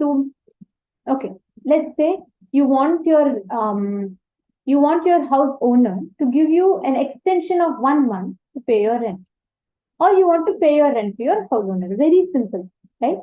So right now, what you strongly believe is, before you can manifest money to give the rent, you are already believing, creating space for him to come and give you the eviction notice. Instead, you need to do it the other way around. Complete with that belief where you felt that life will not happen as you want. Once you complete with that, you're going to be creating space for you to go and for the house owner. Visualize it in elaborate detail, like you visualize, close your eyes, visualize as if your house owner is coming, he's talking to you, he's asking you about the rent, and you're handing him over the money, you're counting, and visualize what source that money came from. Everything so clearly and visualize as if he's happy. So you're going to create that whole scene in your inner space. When that is happening, you'll have doubts coming inside of you. See, that's the most important part of visualization. The doubts will come up inside of you. Now, what you need to do is at those points, complete the doubts. Consciously visualize. Your mind may tell you, it's impossible. Are you trying to tell in 24 hours it's going to happen? Drop it. When I say drop it, I mean live through it. Continuously, consciously visualize. Create space. Visualize that he is coming. You're giving.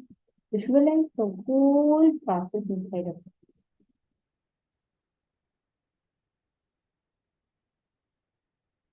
Please sit. I request every one of you, right? You all have written down the belief.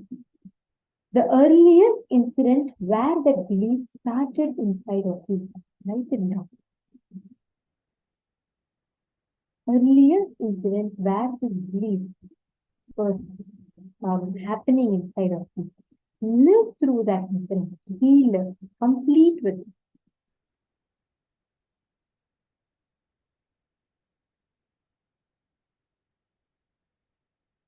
Take a few minutes. Every one of you, please pen down. And when you're reliving it, relive it consciously, as if that incident is happening to you right now, like you're living through it right now in this moment. Please start, because every one of you will do this.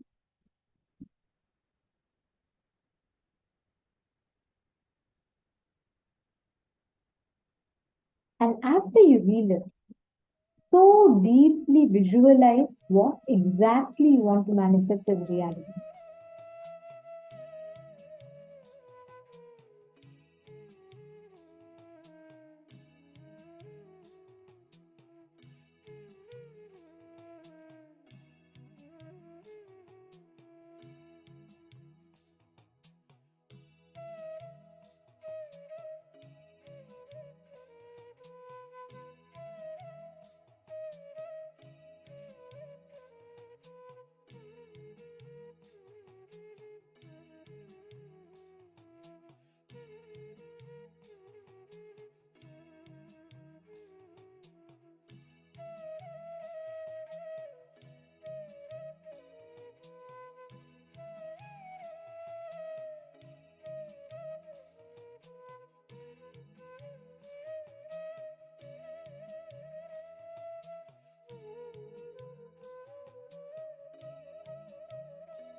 Now, please relax slowly, very slowly.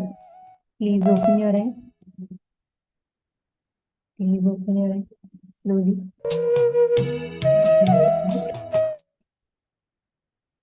Please settle down.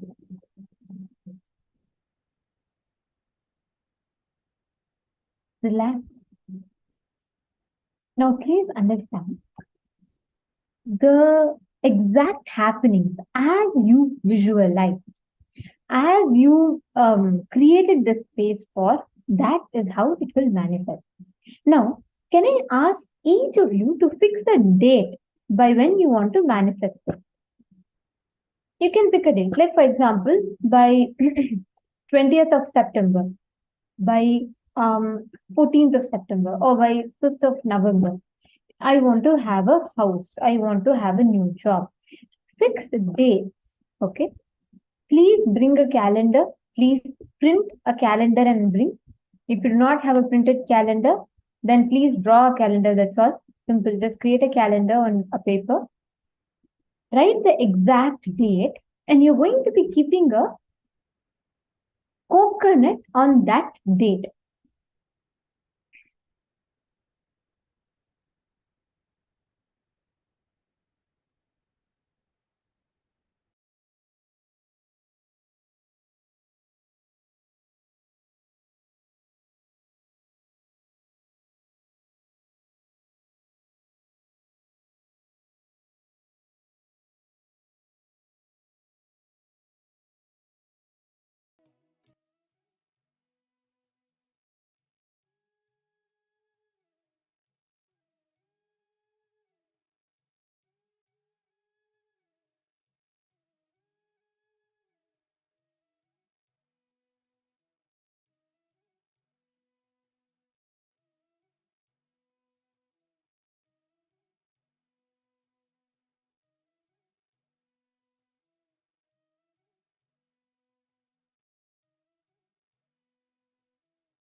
Now, let us prepare for a very powerful power manifestation we are going to do on how you can consciously plant your future.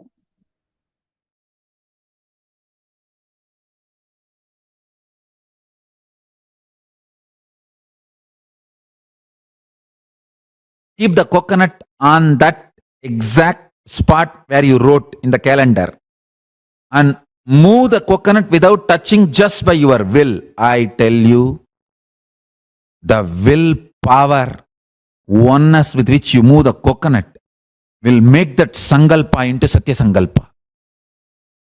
Understand? Today, it's a unique power manifestation for planning and planting the future. Get printed calendar, monthly calendar, 12 sheet of this whole month.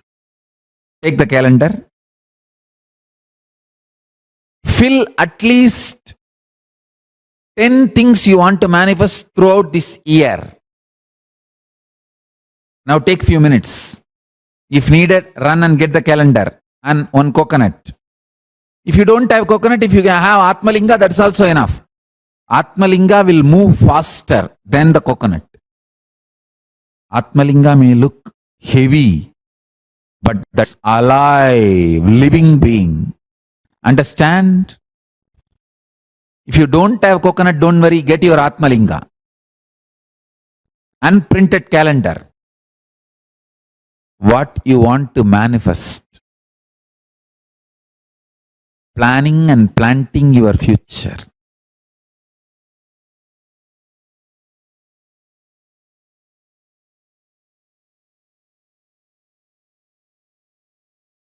Planning and planting your future.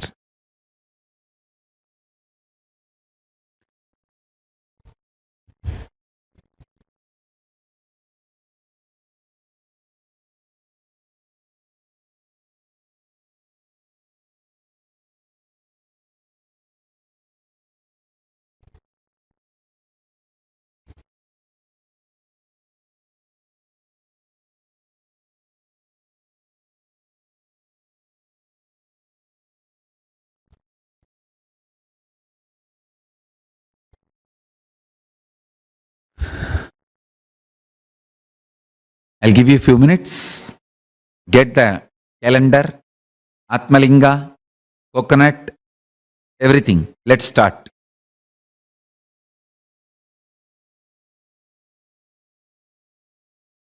If you want, you can even have diary.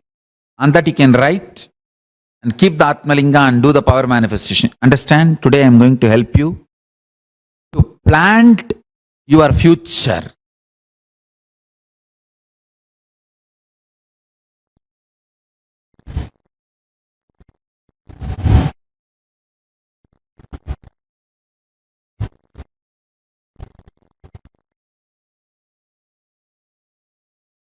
Listen. Please listen. First, come to the space of oneness.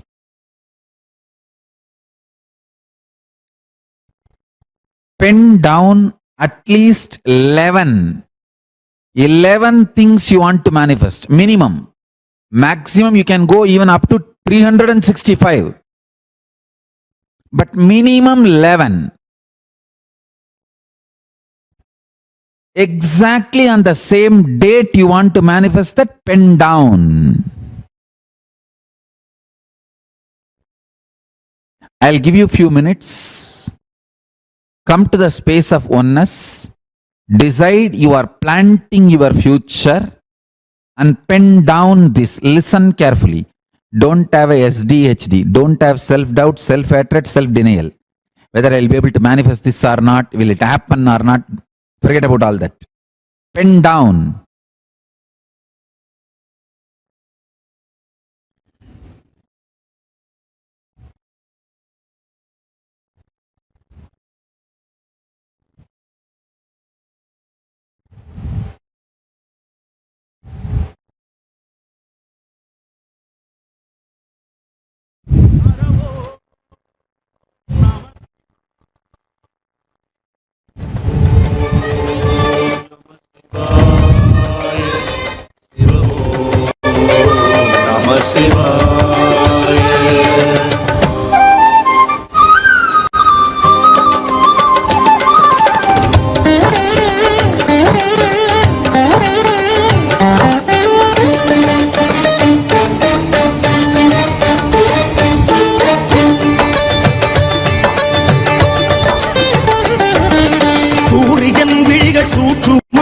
பரிமள செவிகள் அணிவது விண்மீன்கள் படைப்பில் வேதமயம் பார்வை சிவயோகம் நடையில் கம்பீரம் ராஜ நரசிம்மம்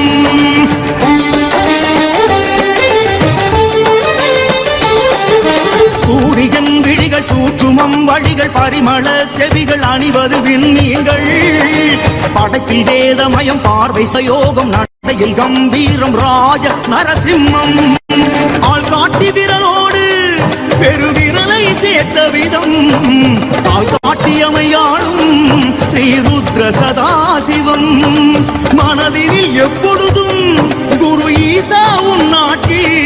மறவாது கைதொடுவோம் தருவாயே அருளாசி சதாசிவ பிரம்மம். Sound? Then I'll guide you.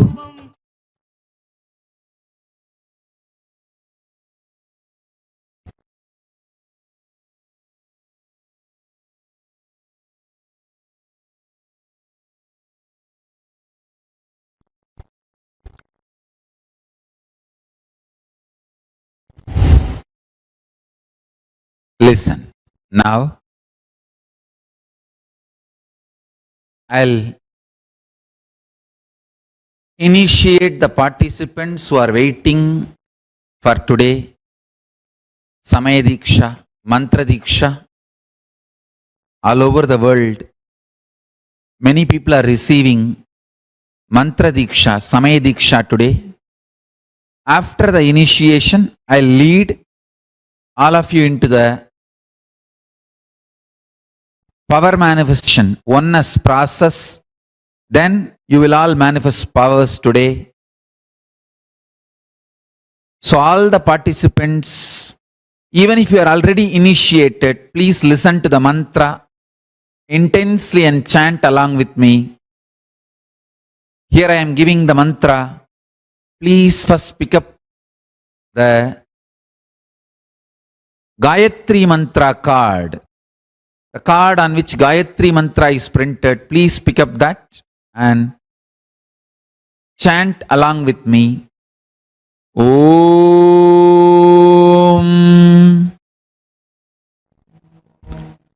Bhur Bhuvaha Suvaha Tat Savitur Varenyam Bhargo Devasya Dhimahi Diyo Yona Prachodayat.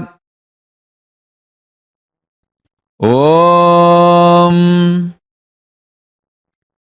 Bhur Bhuvaha Suvaha Tat Savitur Varenyam Bhargo Devasya Dhimahi Diyo Yona Prachodayat. Listen once more. Om Bhur Bhuvaswaha Tat Savitur Varenyam Bhargo Devasya Dhimahi Diyo Yona Prachodayat. Next is Samaya Diksha, Siva Diksha mantra. Listen to this intensely. This is the password to connect with Paramashiva, Sri Kailasa. So listen to this mantra. Om Ham Haum Shivaya Namaha. Om Ham Haum Shivaya Namaha. Om Ham Haum Shivaya Namaha.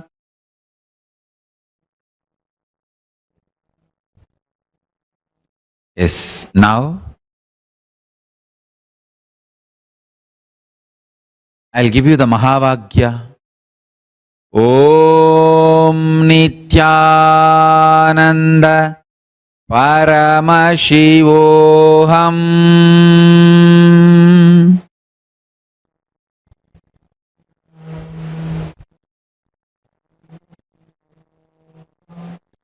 Om Nithyananda Paramashivoham.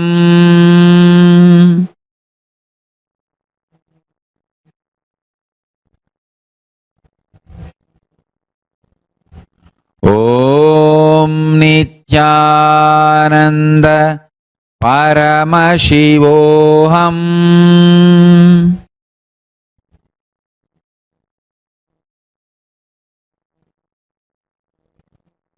Now, listen carefully. Gayatri mantra, which I gave you first. Chant that 11 times every morning. Second, the Sivadiksha mantra, Samayadiksha mantra. Chant that 108 times after the puja in the morning.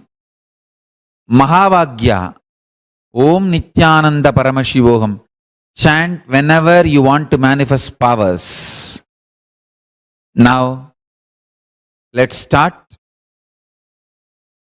the process of oneness. Keep the Atma Linga in your hand and sit straight. You don't need to close your eyes. You can be watching the screen. You can sit with open eyes. You can see me walking in and around. Everywhere you are all sitting and initiating each one of you. Initiating each one of you individually. You can see me physically. I'll be there in every center, every adinam, every ashram to initiate all of you. Don't keep your eyes closed. Keep your eyes open. Sit straight. Keep the Atmalinga in your hand and sit straight. Let's start the oneness process.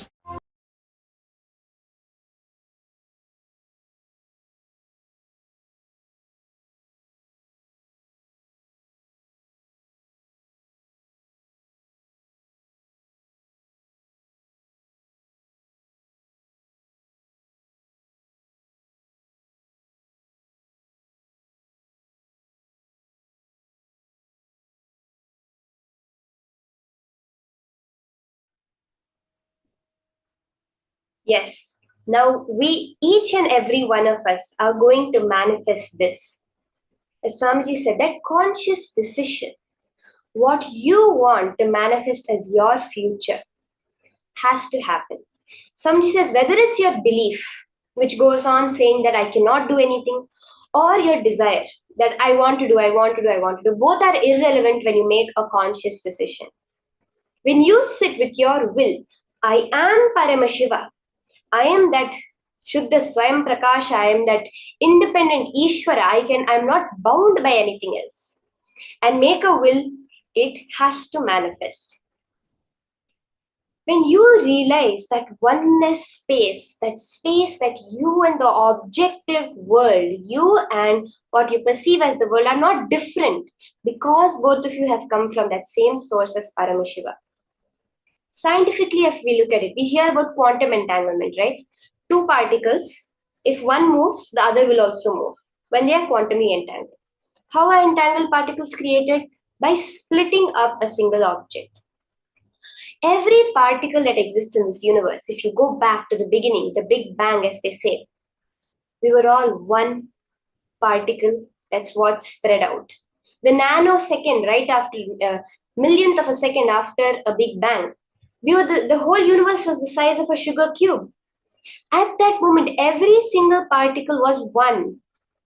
And then it separated into so many. So whether it is you, whether it is your future, whether it is the coconut, all three of you are in quantum entanglement. When you move, when you shift, it has to shift out there. Are we ready? So let's have the placement set up. The calendar open. Place the object, the coconut, your Atmalinga, on the place of the calendar that you want to manifest. Somebody said you can write it down in a diary. You can also just draw a calendar in a notebook and place the object on your notebook now.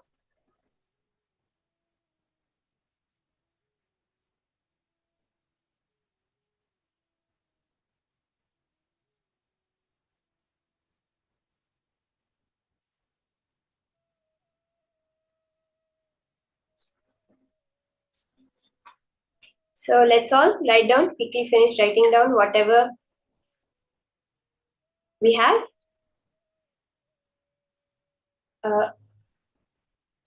Ma Krista, if you neither have a coconut or an Atmalinga, you could place any other object like a fruit or a vegetable, which is what we usually use for the consciousness over matter.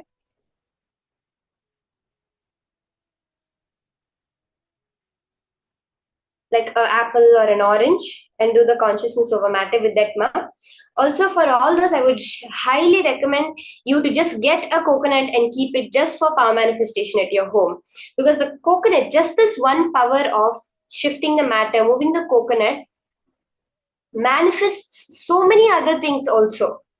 So because of that, I would highly recommend everyone to just keep one coconut in your home just for power manifestation.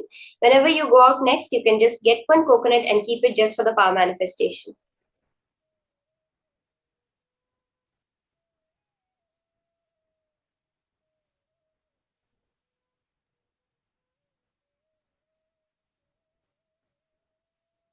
So once we have kept everything ready, the object that you're going to be moving and the calendar, again and again establishing yourself that you are consciously planting it. What does that mean? Now you're no longer functioning out of the patterns. You're no longer functioning about the set way of the way you have been manifesting till now. You're doing it consciously. You're doing it as Paramashiva, not as the limited being of me or you, our human identity as a daughter, as a sister, as a father, as a brother. We are doing it from our only core cognition that you are Paramashiva, that I am Paramashiva.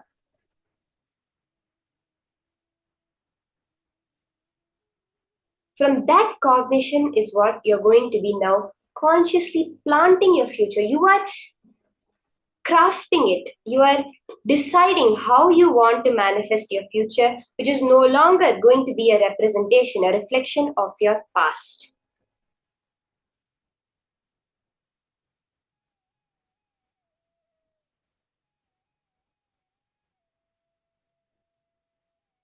Have you all finished?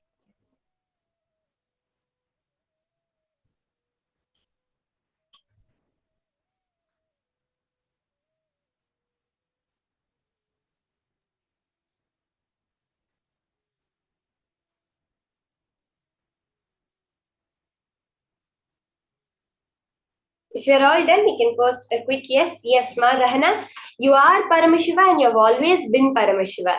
There was never a moment where we were not consciousness, even when our perceptions, our delusions, our incompletions are telling us that we are not Paramashiva.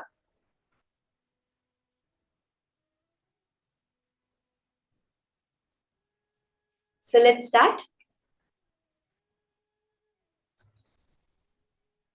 Consciously just connect to Swamiji. Decide to shift your inner space. All those billions of impossibilities that come up. Every time you think about making something happen in your future, shift away from them.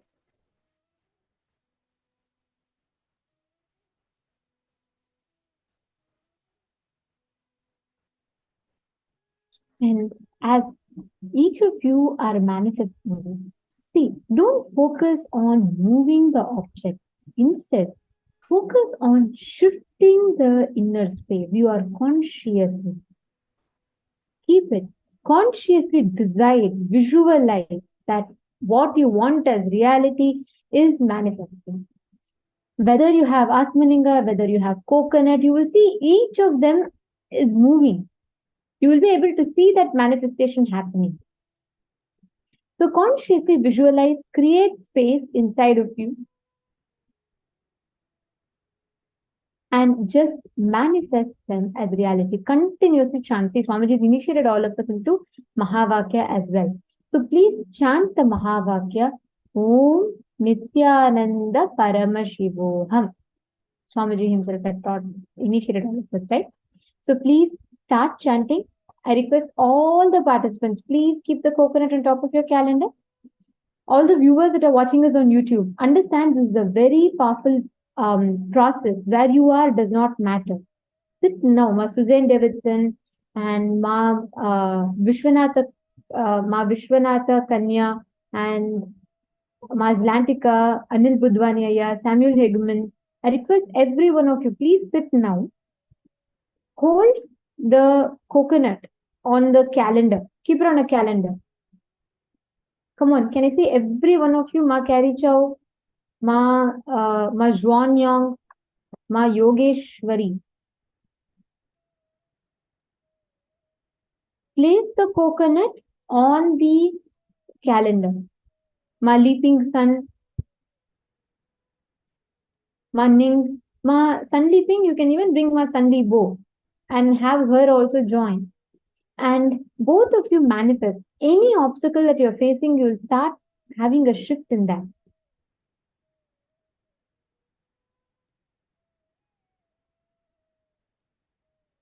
Ma Jidan, Ma Fejran, please can you sit straight? Always have your head, neck and spine in a straight line. And consciously only focus on manifesting the reality that you want. And consciously command for the object to move. Ma Juliet, Ma Haikria Liu, Ma Patricia, Ma Xu Ma Jen, Ma Zhenzang, Dan Zhao, Jenny Tran, Miao Zhang, He Jingtian, Marianne, Suai Li, Li Bo Zhang, Ma Mona Said. Ma Mona Said, can you please request you to come on camera? Ma Chuya Shuang, Ma Qian Zhao, Ma Shuman Lu. Ma Ganga, any coconut is fine. Even dry coconut is fine. See, Ma Shiva Shankari, renounce your doubts. Consciously, continuously renounce any doubt sitting in your inner space. Replace doubts with powerful cognition. See, consciously, all of you need to remind yourself one thing. I am conscious. There is no point in time where I am not conscious. You are consciousness powerful than the matter. If you bring in this as your understanding and consciously just decide to manifest, just ask the coconut to move. As you manifest, as you create space, it will move.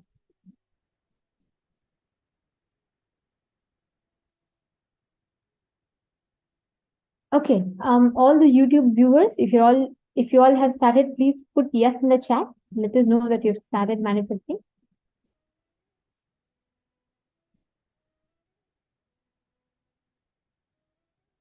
Continuously chant the Mahavakya.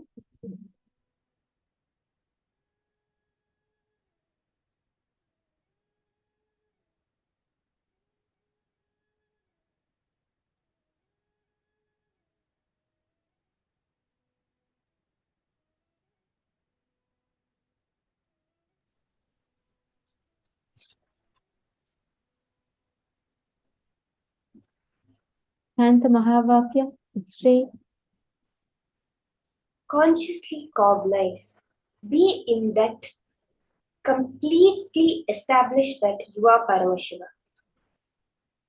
The more and more we go towards the matter, we go towards, is it happening, will it happen, will it not happen, make those irrelevant.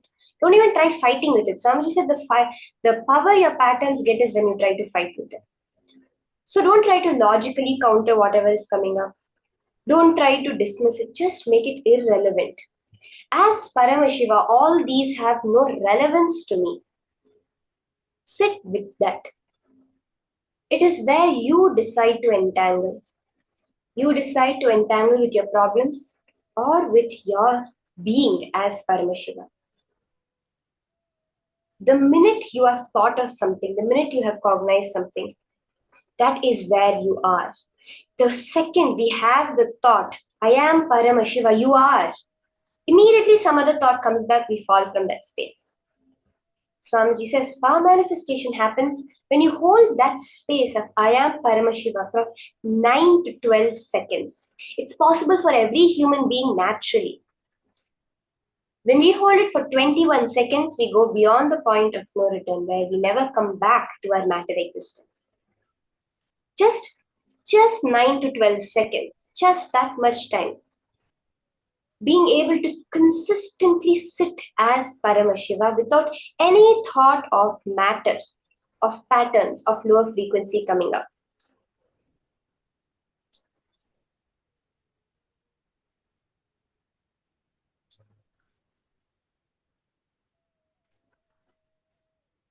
Don't engage with the impossibility. Ma Sri Lakshmi, don't engage with the impossibility that comes up. Let it be there, let it go by itself.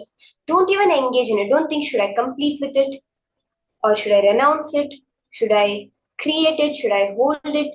Should I look into it deeper? Just dismiss it completely. Look away from it. See, every time a thought comes up, when the next thought comes, it is replacing that. Replace your every thought with I am Paramashiva. The thought comes. This much time you have been trying to do it. It's not happening. I am Paramashiva. Don't even say I am Paramashiva, so all this cannot touch me. I am Paramashiva. That's the truth. You cannot be anything other than the ultimate. You cannot be anything other than Paramashiva because he is the only being alive in this universe. That is why when we see a dead body, we say the person has left the body, right? We don't say the person is still in the body. Why do we say that?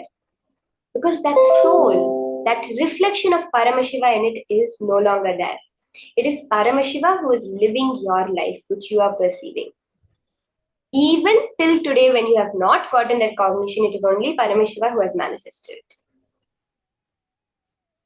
Now you are deciding to recognize that Paramashivatva, that true natural existence of you.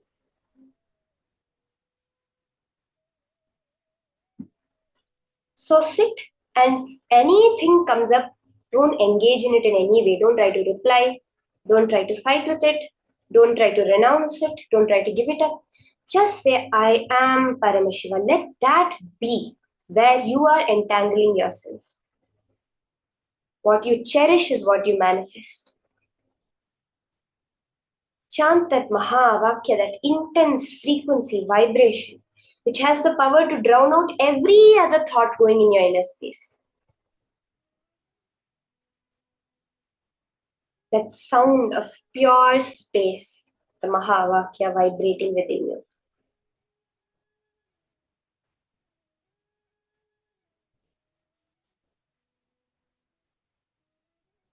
Ma Kareen, actually completion and unclutching are not opposites. When we think completion, usually we think of it as working with the incompletion. But completion is actually getting rid of it, making it irrelevant to your life. Let me give you this small example. Kima, listen. Now you have a toy. Okay, when you were a 3-year-old, you had a Barbie doll, let's say, which you are very attached to. If someone takes that from you, you literally want to just destroy everything. You'll throw, you'll cry, you'll throw a big tantrum till you get that one toy back, that one doll back. But now, when you're whatever, 20, 30, 40, 50 years old, you're not even going to bother about that, right? If that Barbie doll is there, you'll give it maybe to some other kid, your kids or your grandkids or some other kid which you need to give to play. You'll not even bother about it. At that moment, you are complete with it, right? You're complete with that incompletion, that of someone taking away the toy and you throwing a tantrum. But you're no longer even engaging in it. It's irrelevant to you. It's like if the toy suddenly comes and says, I'm liberating you from the clutches which I had on you, you're going to laugh at it, right? The same way, Let you make all the impossibilities irrelevant with the higher cognitions that are coming. When you have that higher powerful cognition, that cognition shift, yes, I am Paramashiva, because there can be nothing else alive in the world. Yes, I am energy, because matter doesn't even exist when you look at it. When you go deeper and deeper into an atom, you don't find the matter.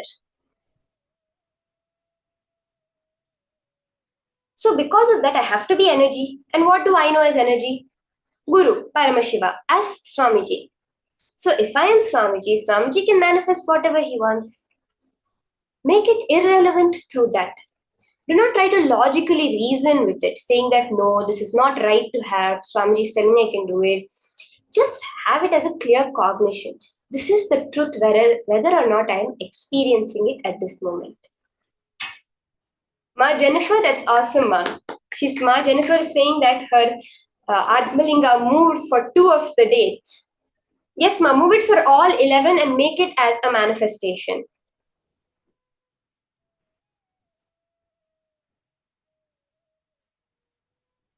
We'll have a few more minutes of manifesting this power.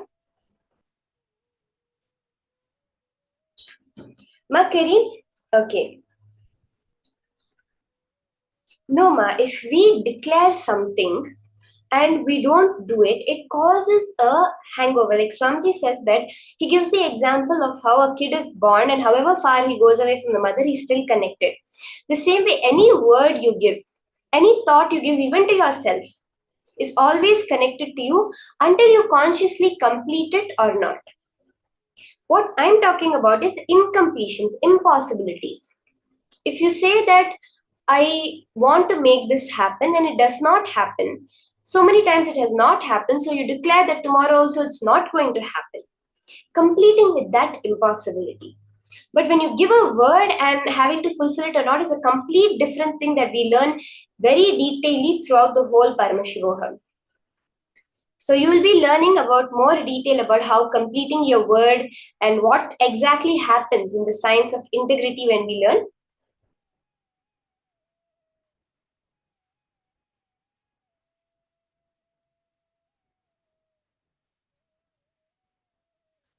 This whole process is about planting our future. Whatever commitments we have given in the past but have not been able to fulfill, whatever possibilities we want to manifest now in the future, making those happen no matter what by cognition shift. Okay, can I request everyone to start posting in the chat? Ma Kareen, did that answer your question? Did that clarify, Ma?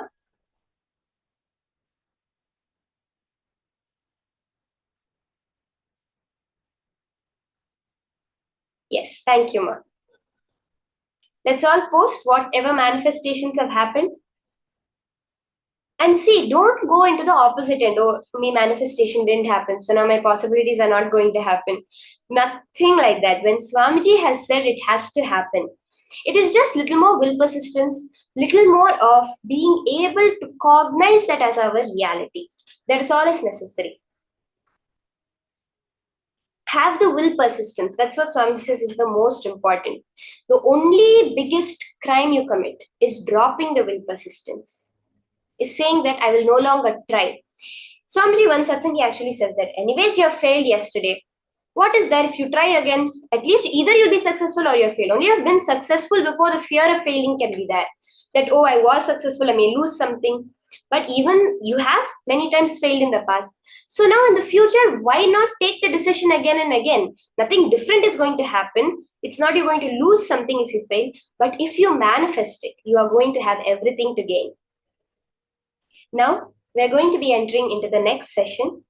We have such a powerful initiation that we just experienced a little bit of the Shiva Diksha initiation from Swamiji today. So we're going to understand from Swamiji. Swamiji says Shiva Diksha literally is like no longer Yama, the Lord of Death can touch you. You belong to Paramashiva. The soul within you is taken out and Paramashiva, Swamiji, the Guru, installs his soul within you. Let's now hear the higher powerful cognitions and understand what this Shiva Diksha is.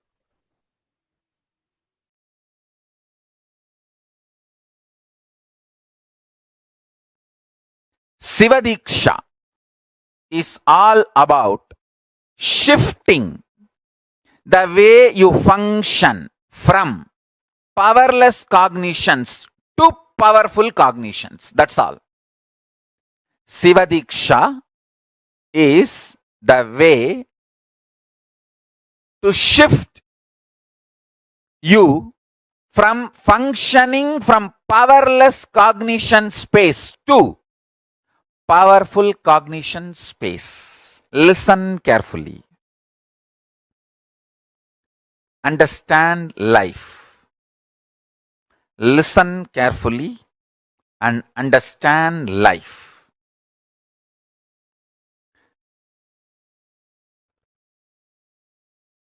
I will repeat. First,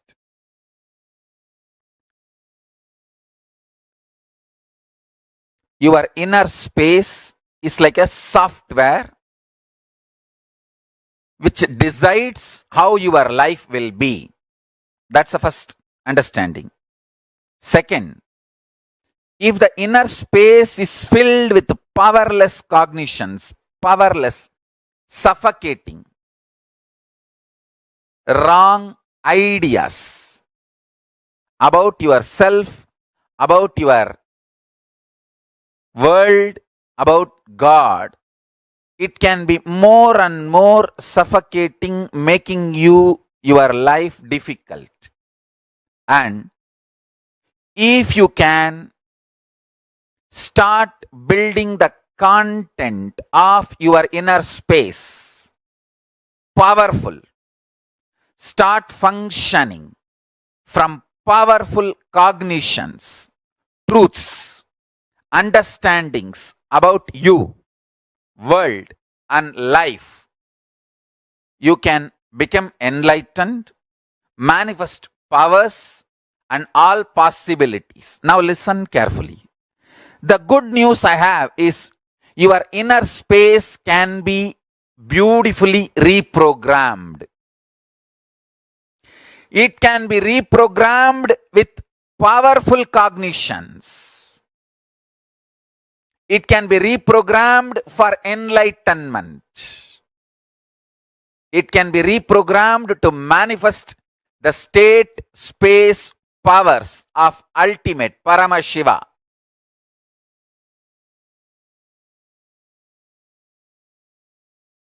I am describing the whole sacred secret as it is. Maybe at some time catch up with the signs I am revealing.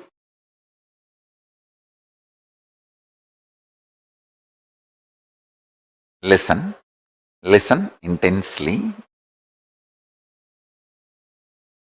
Maybe the modern day science will catch up with what I am revealing at some time, sooner the better for the humanity. Listen, your bioenergy is left inside your body when you assume the body. Like a snake, it just goes into your Mooladhara chakra and rests coolly in the Paramashiva Bodha. Between the age of 0 to 3, the first activity starts at one point. You start feeling, I exist. We say, na, the time I remember me. That happens 0 to 3. The earlier it happens, better for you. The earlier it happens, the being is higher conscious. People who never miss that prajna, I exist, are incarnations. They miss just for a few days or few weeks, but within 1 or 2 months, get that I exist, are yoga prashtas. I have so many yoga prashtas in my Gurukul. These kids, they wake up to the reality, I exist. Visualize your bioenergy as snake, and that idea you exist, that prajna, is the Nagamani. The golden diamond develops on your bioenergy snake's third eye, on that forehead. Now, when that starts, that is when your life starts. The perception of your life, the experience files of your life, good, bad, right, wrong, the binary logic or the Nyaya Vaiseshika logic, whatever you evolve as your existence or the lessons of your existence starts happening from that time your prajna starts feeling its existence. Prajna means you start feeling I exist, me, I am conscious. Now, that I exist starts developing upadhis. I am male, I am female, I am good, or whatever. I am good in something, I am. So this upadhis, the identities, ideas, patterns starts getting evolved in and around you. Listen.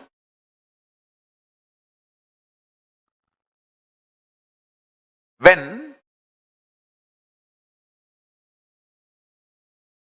you get the prajna matured, that happens by the age of 7.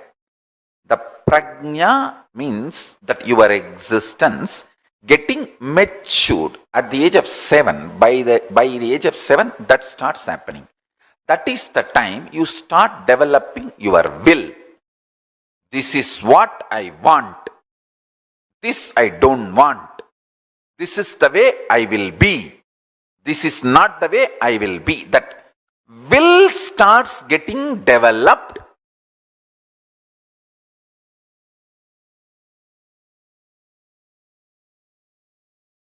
So many times people ask me, Swamiji, why all over the world the elite, intelligentsia, the intellectual community is turning towards Hinduism? Because Hinduism is built on intelligence.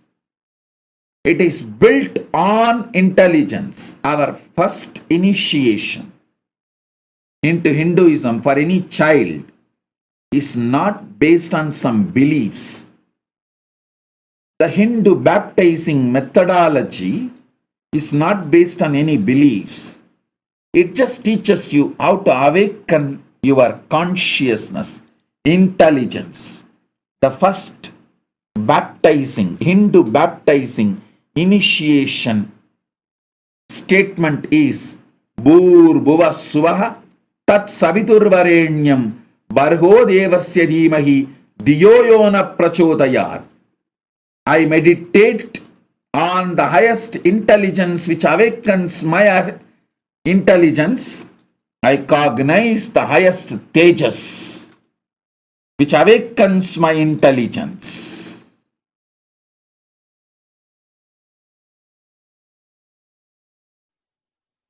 Now, through the initiation I am going to give you all, I awaken the Paramashiva in you, make you all manifest the ultimate life, Paramashiva. As Paramashiva has blessed me,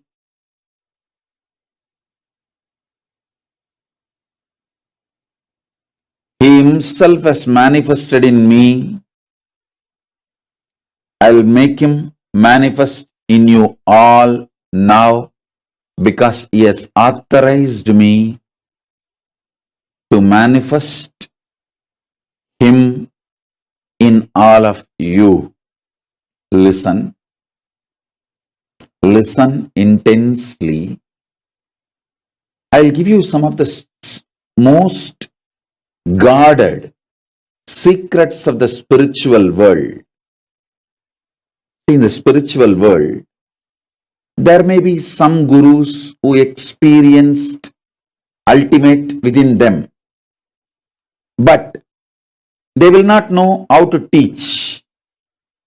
There are some, even if they know to teach, they do not know how to transmit the experience.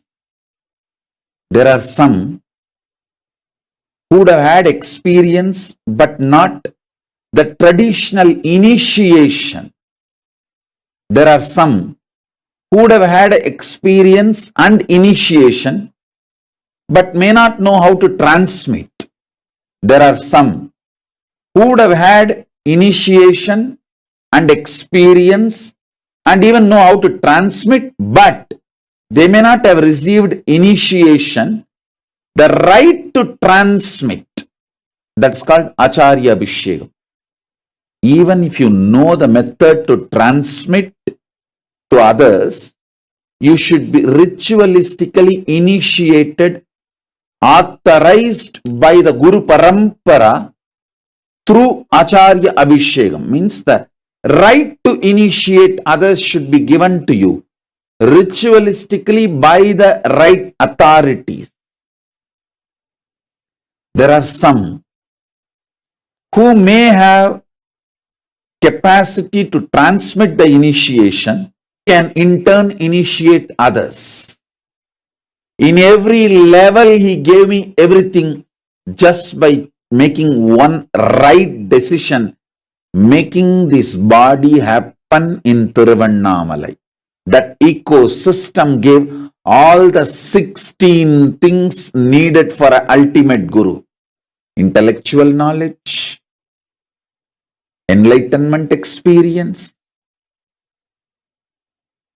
right to transmit the intellectual knowledge, right to transmit the experience, proper initiation into intellectual knowledge, proper initiation into enlightenment experience, proper initiation to initiate others into intellectual knowledge, proper initiation into initiate others into enlightenment, proper initiation to initiate my disciples, to authorize them to initiate others into intellectual knowledge, proper capability to initiate my disciples to teach others the intellectual knowledge, rightful initiation to authorize my disciples to empower others with enlightenment experience, proper initiation to initiate my disciples to empower others with enlightenment experience, initiating my disciples into enlightenment and initiating them to transmit enlightenment in every level, totally 16 level. All 16 He showered on me. All 16 He blessed me. So with His grace, compassion, and the authority,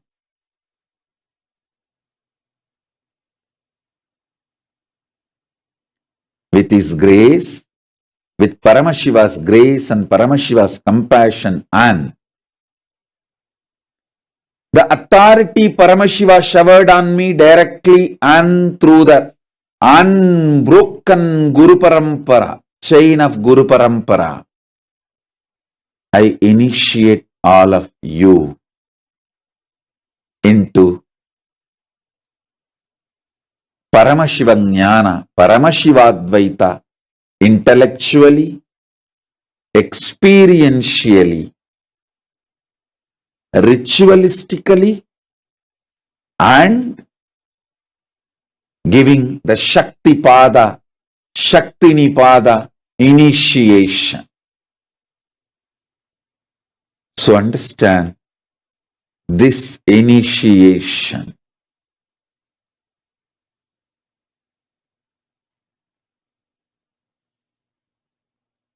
connects you with Paramashiva directly through a proper, unbroken, avichinna, unbroken, authentic Guru Parampara.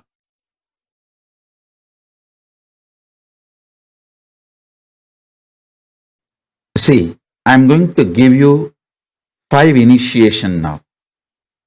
Imbibe that completely and type it as a message in your chat so that I know you got it completely. First, listen. All the 14 worlds are interconnected and in you. First, all 14 worlds are interconnected and in you. You are not just in Bhuloka now.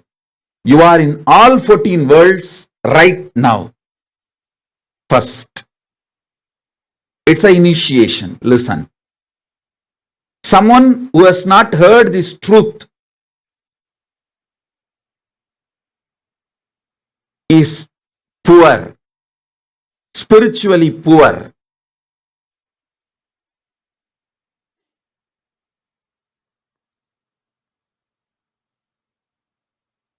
So listen. First initiation. All 14 worlds are interconnected in you right now. First. Second, if you want to be a leader, head, top in this world, you will naturally want the same in the higher world also. If you want the ultimate Parama in this world, you will want that same Parama in higher world also, in every world. This is a second initiation. Listen. This is a second initiation. Third,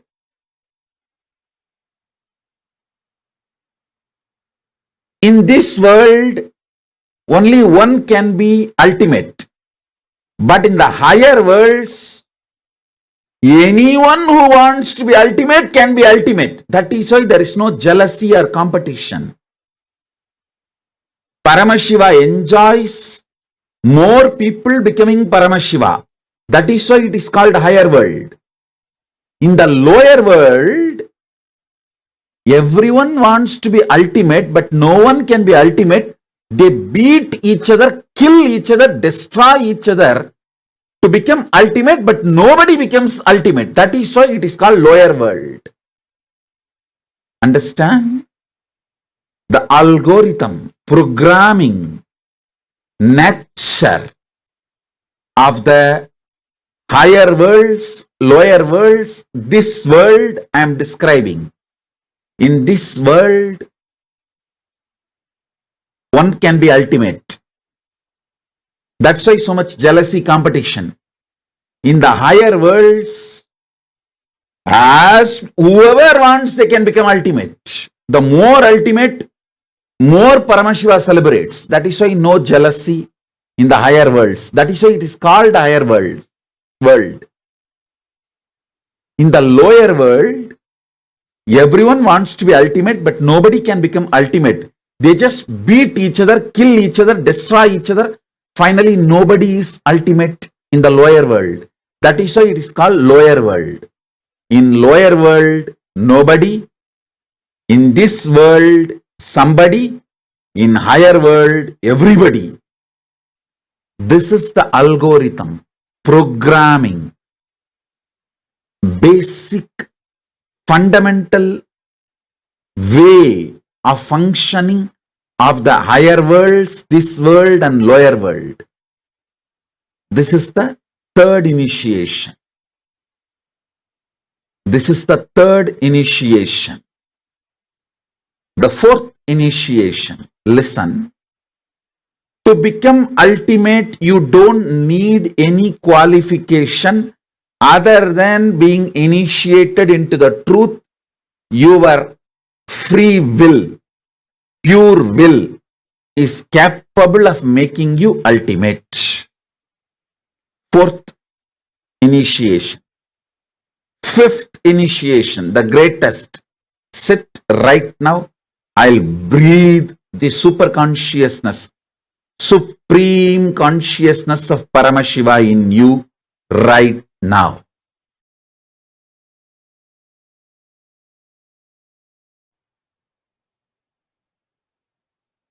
Listen. Normally, when you get a password, mantra, you need to repeat it, master it through your practice. But if you receive the same mantra from an incarnation, he has already mastered it. I have already mastered the mantra. This key will directly start working for you. You do not need to do anything specific, special. For example, normally, if you receive a mantra with a 5 syllable, you have to do akshara laksha, means 5 lakh times you need to chant that mantra to achieve the mastery over the mantra. It's called akshara laksha. Each syllable 1 lakh time, 100,000 time. If you get 8 syllable mantra, 8 lakh times you have to repeat it. But with me, I have already mastered this. So to all of you, I am giving this key. You can directly start applying it, using it. Listen.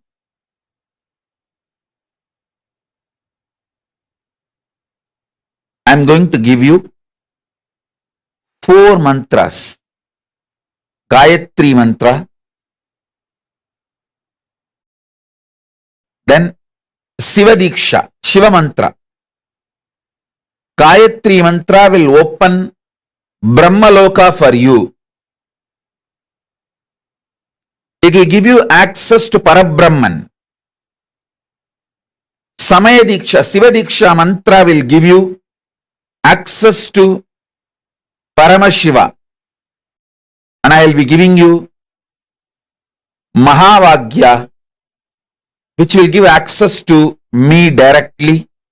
It means which will give access to all gods and all the lokas. So listen. You can use these keys anytime you want. Please listen. I am an extremely responsible person. Whether it is some simple headache and physical problem, or grave dangers and crisis, health crisis or business crisis or life crisis or accident, any crisis, use these mantras. I guarantee you I'll be there with you. I am the cosmic 911. I'll be there immediately to attend, protect, take care, do everything you need. Do not worry. I'll shower you with me. I'll fill you with me.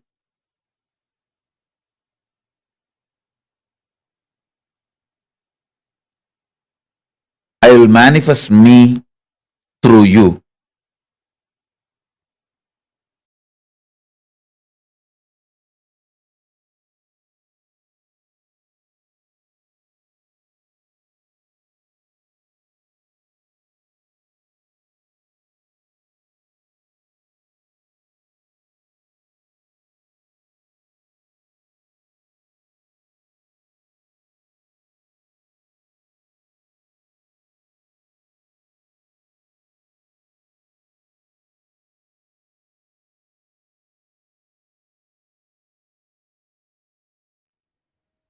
All of us are going to get initiated into this cosmic 911. I mean, the Mahavakya, which is the way to connect to the cosmic 911, which is Swamiji.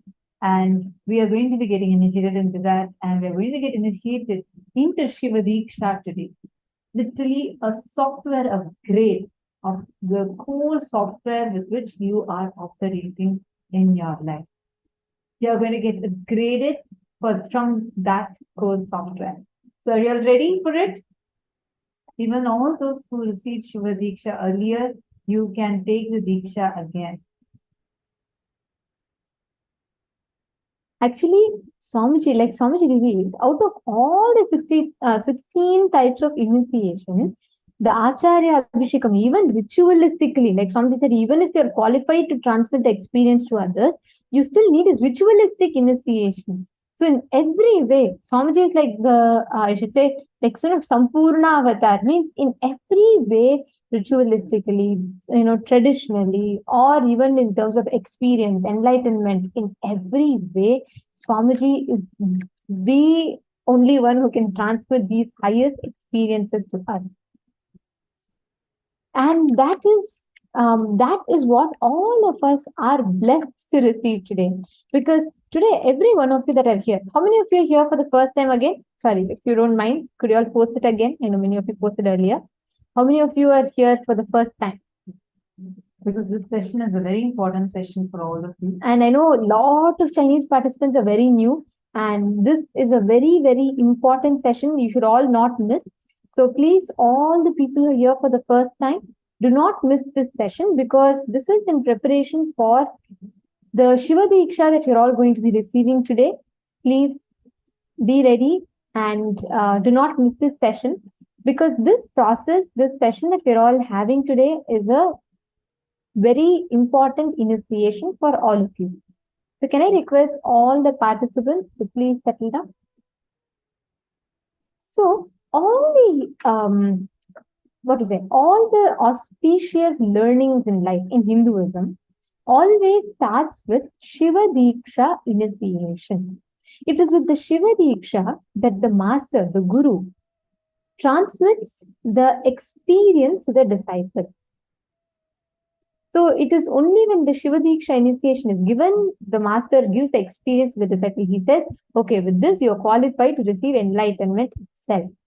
So Shiva Diksha is, that's why Shiva Diksha is a very, very important role, plays a very important role in Hinduism. So in each Sampradaya, means each subsects of Hinduism, they have different initiations, Dikshas. So for Shaivas, Shiva Diksha is the first step. So all of you that are sitting here, like Swamiji explained just now, Shiva Diksha is you receiving, experiencing the highest state of consciousness being transmitted to you as energy and experience. So today, all of you, all the participants are all going to be receiving the Shiva Diksha initiation. Now, what is this Shiva Diksha? Shiva Diksha is basically the initiation which gives, let's say, the rights for a person to receive the initiation. It is with Shiva Diksha that any being, right, they receive the rights for receiving initiations or manifesting, doing puja in Hinduism.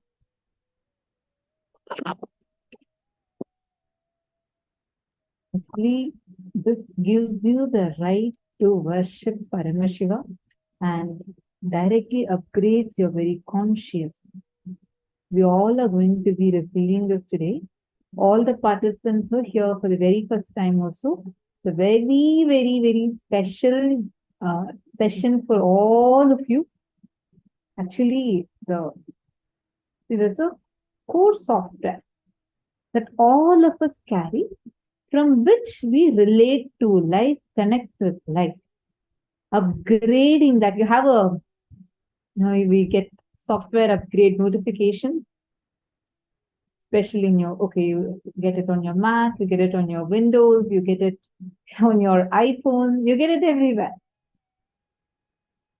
The upgrading of your very core software is Shiva Diksha. Now, this is in Shiva Diksha, there is Jnanavati Diksha and Kriyavati Diksha. Jnanavati Diksha means by giving knowledge. Okay, can I have everybody's listening? Please kindly sit up.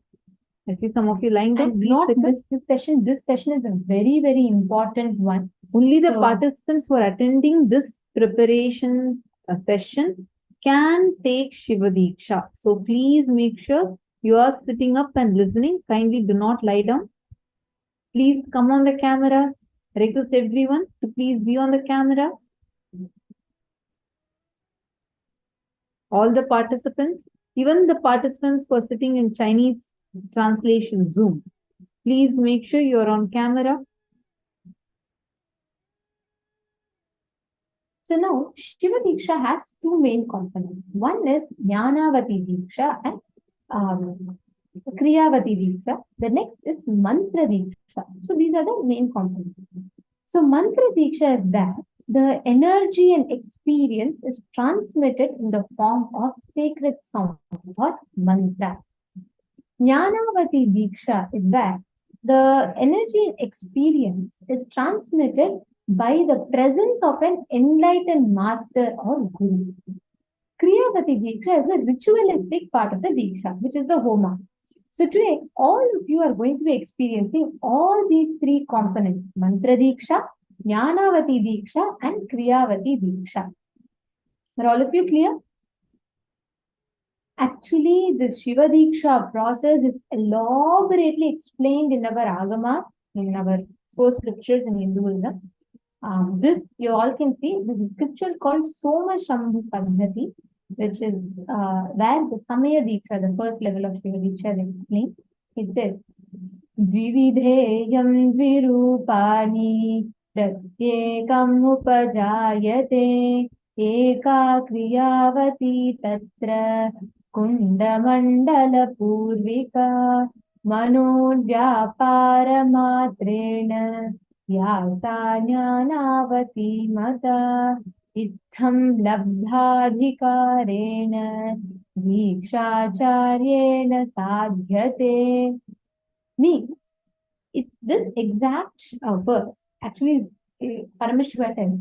This Diksha is classified as Sadhikara and Niradhikara. It is of two types, which is Jnanavati and Kriyavati Diksha. Kriyavati Diksha is done with the Homakunda Mandala for the ritual. Jnanavati Diksha is wherein the process needs to be done only to the Guru's enlightened inner space through his power of enlightenment, Jnana. That is why it is called Jnanavati Diksha. So in Shiva Diksha, Swamiji actually adds his own inner space component into us and we awaken. That's why it is Jnanavati Diksha. So today all of you are going to be receiving Mantra Diksha, Kriyavati Diksha, Jnanavati Diksha. For Kriyavati Diksha, we will be having the Homa happening live in the temple during the initiation. Swamiji ensures it's done, everything is done exactly as per the the ritualistic way. So Swamiji himself had actually received the Shiva Diksha at a very young age of 11 years old when Swamiji was coronated as the Pontiff Kanchi Sarvajna Peetham. That was the time when Swamiji was initiated into the Shiva Diksha. And like Swamiji beautifully revealed, Swamiji received all the 16 types of initiation, all the 16 aspects of initiations, and prepared. Swamiji was like completely prepared, and then he started initiating all of us. We started receiving the initiation.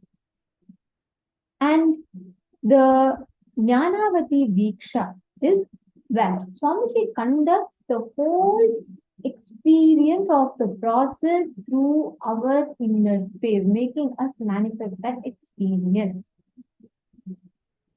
So all of you will see that the Shiva Diksha will have a few important components. You all can see here. The first is the Sadashiva Mandala. So the Sadashiva Mandala represents the 5 phases of Sadashiva. Don't worry, you will be learning all of this. But you will see that this mandala will be projected for all of you during the initiation.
So now here you all can see today during the initiation, you all will be asked to drop a flower in this mandala, and here you will be receiving the spiritual name. I'll explain to you all what it means, okay?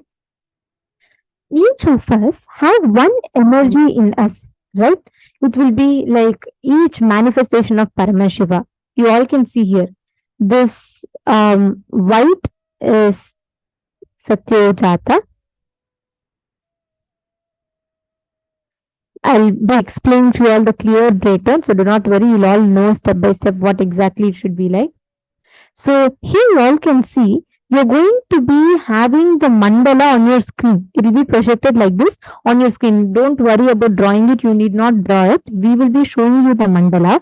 So the mandala will be shown to you on the screen. You will be standing in the west facing the east. So you should be standing facing the eastern direction,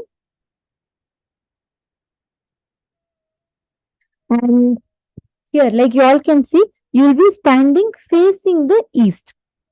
Now each one of the face of the Shivalingam represents one face of Paramashiva. So far are all of you with me? Can you please have everyone put yes if you're all with me? All the viewers on YouTube. Yashodhan Kulkarni, Nithyanandam, Paramashiva, Nithyanandam. Come on, can I request all the YouTubers, all the YouTube viewers, all the YouTube viewers, please put yes in the chat if you're with me so far, if you understood. And all the participants sitting here with us on the Zoom, I request all of you to put yes in the chat if you have understood.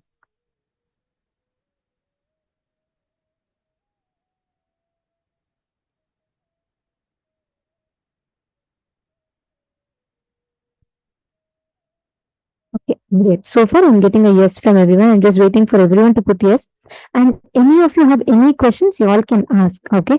See, it is very important to understand the science behind this initiation before you receive initiation. Someone Hedimaniya, thank you for your yes. Okay, got it. So now, you all can see here. The Satyajata is the generator, which is the white color Shivalinga. Vamadeva is operator, which is the red color Shivalingam. Aghora is rejuvenation phase of Paramashiva, which is through black color Shivalinga. And Tatpurusha, which is pulling out of delusion, is yellow color Shivalinga, and Ishana is liberation, which is a circle you see in the middle. Now remember, each of these represents one dimension of Paramashiva. Paramashiva is the ultimate godhead of Hinduism. Now, based on the Shiva Lingam on which you drop the flower, you will be receiving a spiritual name. Now, let's say, for example, uh, let's say Samuel Hegemanaya, just example. So, let's say you're receiving Shiva Diksha. Now, when we project the mandala, you will be having a flower in your hand. You will be dropping the flower on your screen. So, let's say your flower falls on the yellow color Shiva Linga, then your name will be Samuel Hageman Tat Purusha Shivam. If you are a female, let's say instead of that Pranita, if Ma Pranita is offering, then it will be Pranita Tat Purusha Shiva Shakti. So based on whichever color you drop the flower on, the suffix will get added to you. This will be a Diksha name, which is like basically which represents you got the Shiva Diksha. So if your flower drops, let's say Masunya, if your flower drops on Ishana, the center circle, your name will be Sonia Ishana Shiva Shakti. So if you are a female, the suffix called Shakti, Shiva Shakti gets added.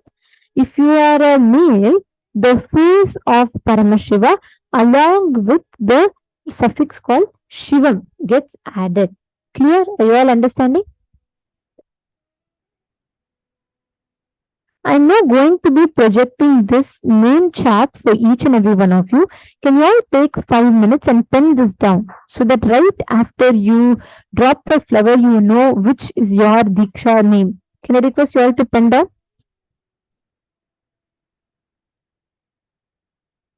Just write down this name chart. My Jenzang, Wenjiu, my Hegxia Liu.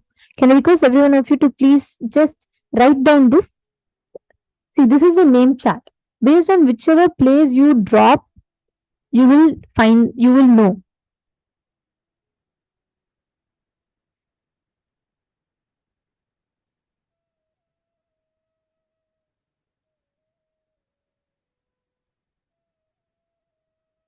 Please take a few minutes. I request you all to please write this down.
Yes.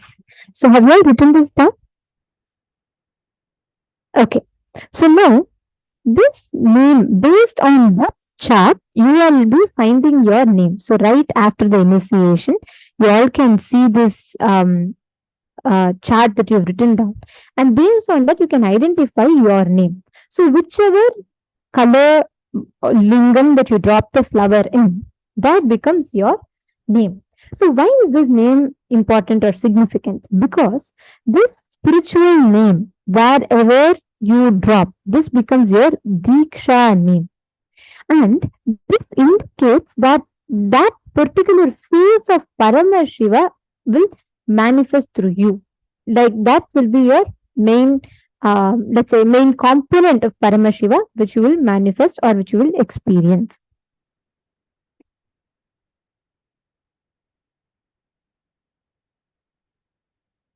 All right.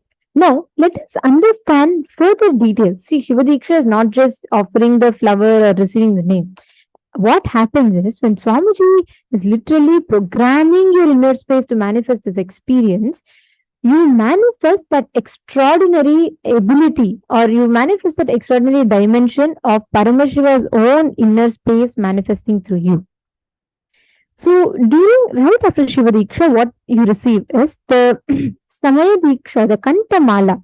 Actually, you all can see here. This is the Rudraksha Kantamala. Right after the Shiva Diksha, you're all given a spiritual mantra. Only a guru can actually chant it aloud. You're supposed to only internally chant it. And that mantra should constantly be rotating in your throat. And that Rudraksha will make the mantra constantly rotate in your throat. It will energize the Rudraksha. So both will charge each other constantly. Understanding? The next is for the Shiva Diksha. All the male bodies will receive the Yajnopavitam. If you are a female body, then during Vishesha Diksha, you will receive Yajnopavitam.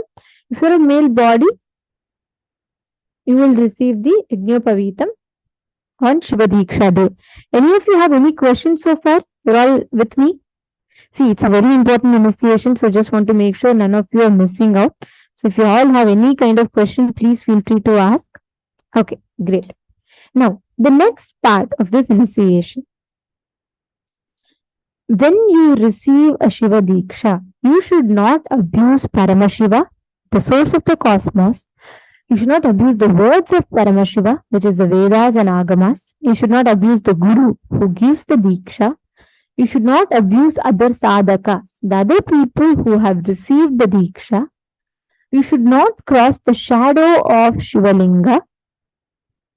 You should not eat the food kept aside for or offered to Chandikeshwara. You should not cross the flowers or food kept aside for Chandikeshwara. Actually, in all Shiva temples, the accountant of Paramashiva is Chandikeshwara. So, you should not cross the flowers or food kept aside for Chandikeshwara. And at any cost, you should not remove the Kantamala or Yajnopavita from your body. So the Kantamala or Yajnopavita should not be removed from your body. So are all of you clear? If you all have understood, please put yes that you have understood all the guidelines of Shiva Diksha.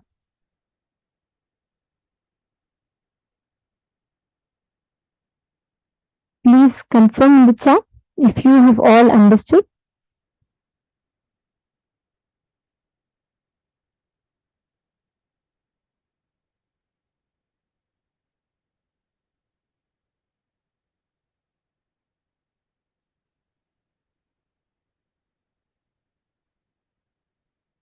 Yes. I request everyone to put in the chat.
Now,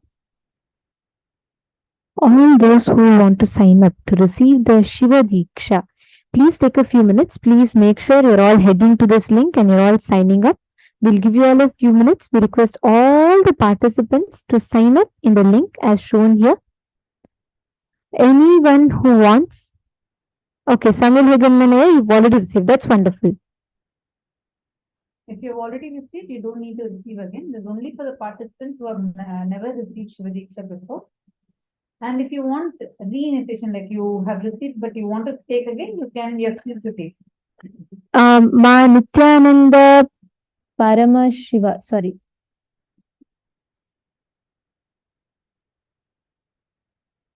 Okay, I think the name is Man Parashakti, right?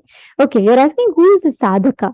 Sadhaka is a person, anyone who is actually initiated, all devotees, anyone who's connected to Swamiji is a sadhaka. So all of them who have received initiation is sadhaka. All those, especially if you're receiving for the first time today, do not miss, sign up for this initiation. Do not miss signing up, because only those who sign up are going to be receiving the initiation in itself.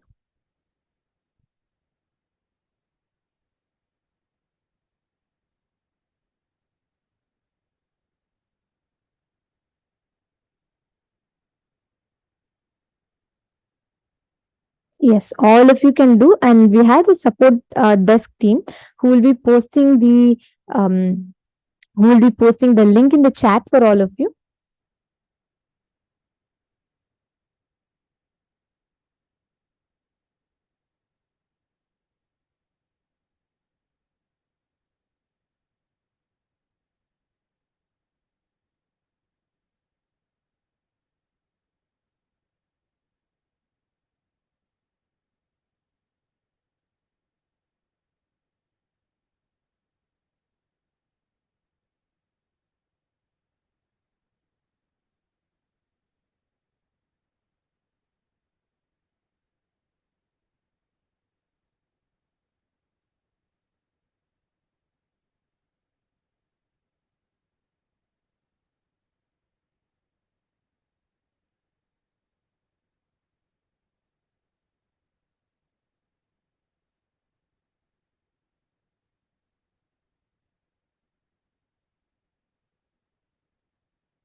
Anyone who's yet to sign up, please quickly let's take a minute or two and sign up.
Yes. Okay. All right. So now looks like many of you have, all of you have signed up. Now with this, we are going to be entering into the next session, which is a very, very important session where we are going to be manifesting the power of consciousness over matter. So now to all the participants that are here, let us all enter into the power of consciousness over matter.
So as all of you have signed up, I'm so excited to see so many of you who are signing up for receiving the Shiva Diksha.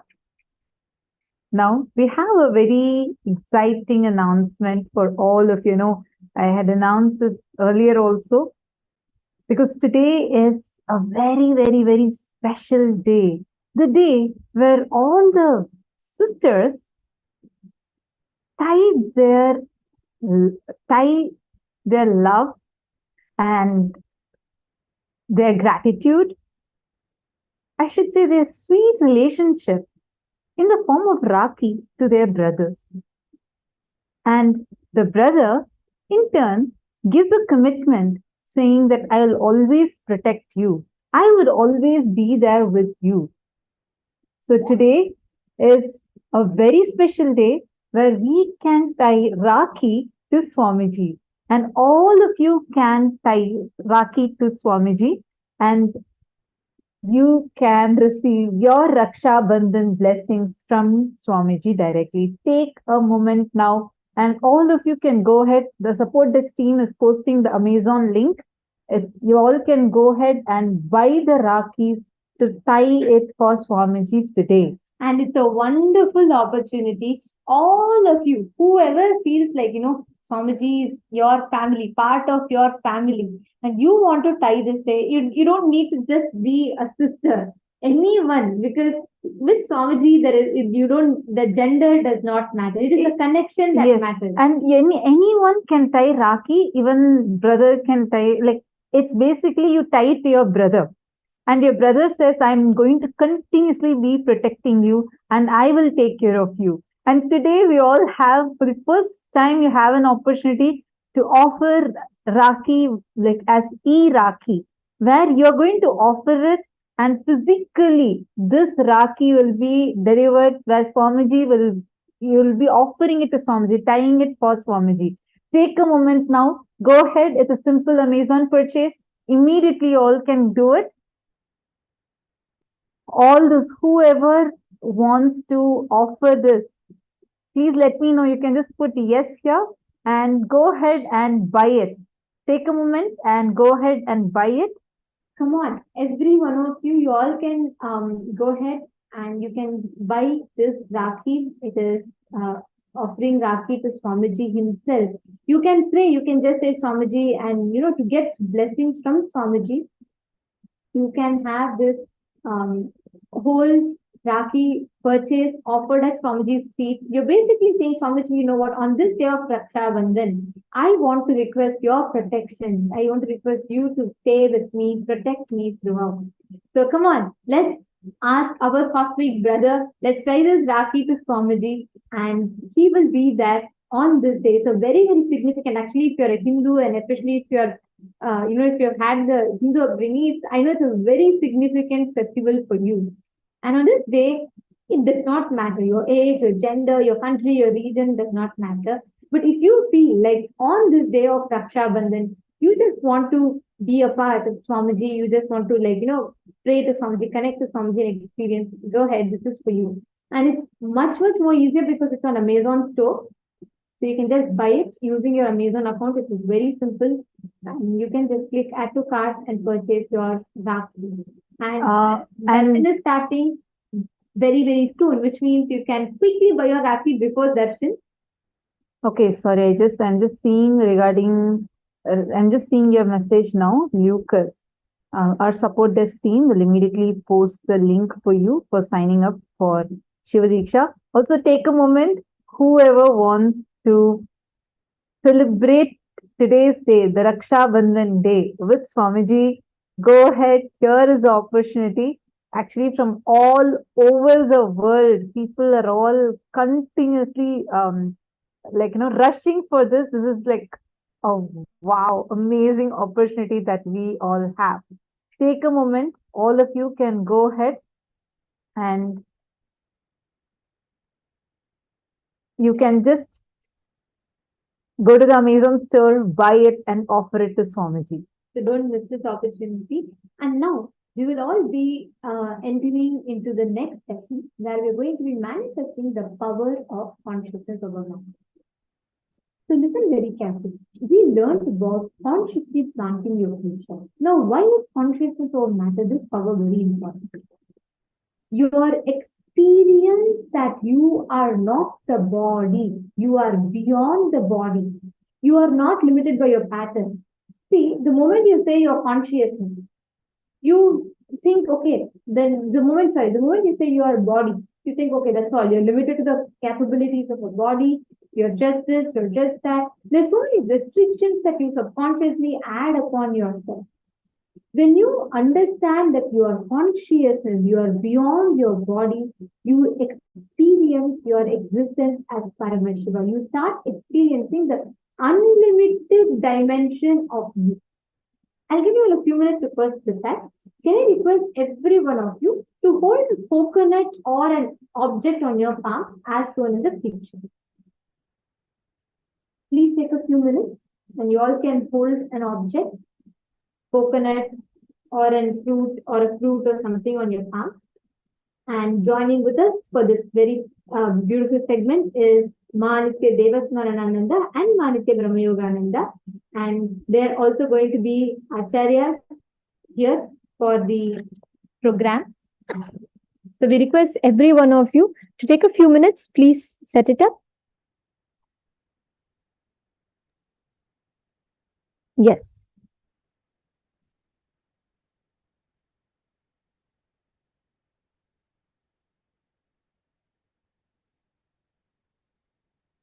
Nithyananda, everyone.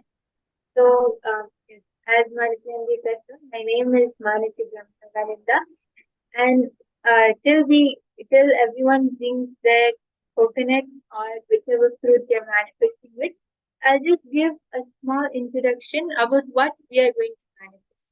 So now we are manifesting the power of consciousness over matter.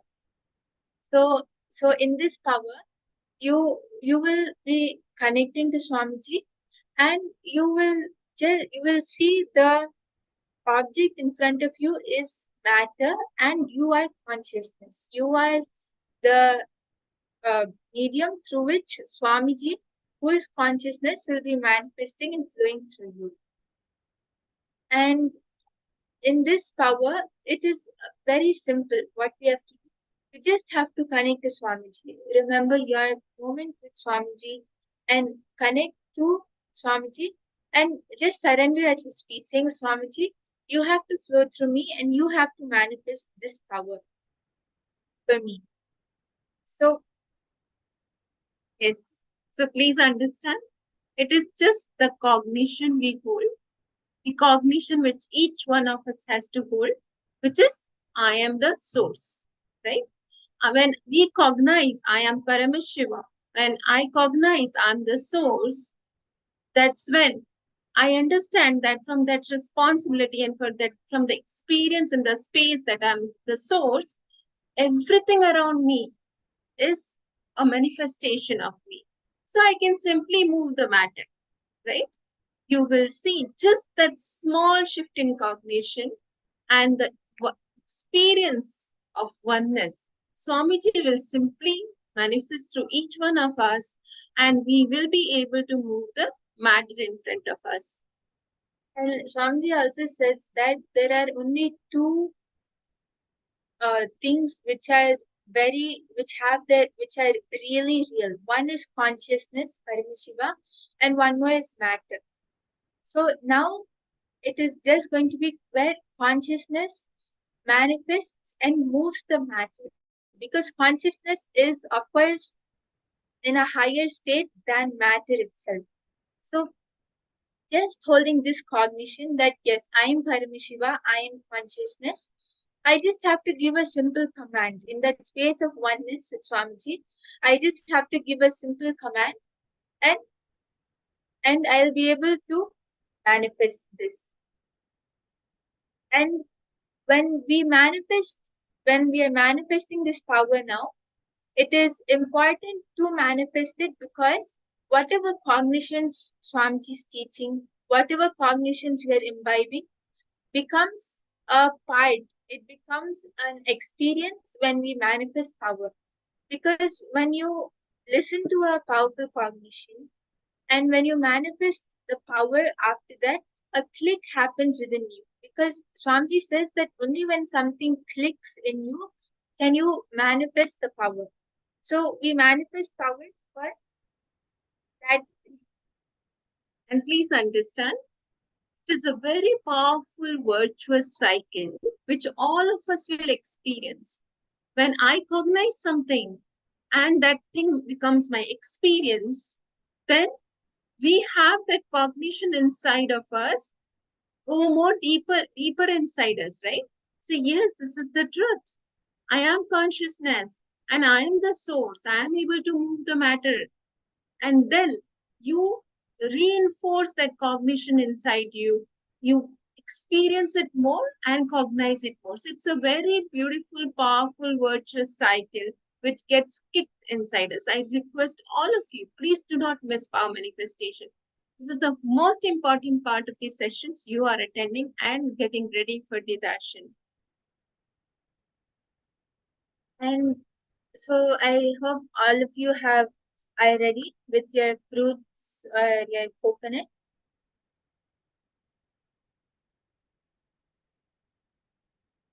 Yes, Nityanandam Jiangming. Are you ready with your object for the manifestation?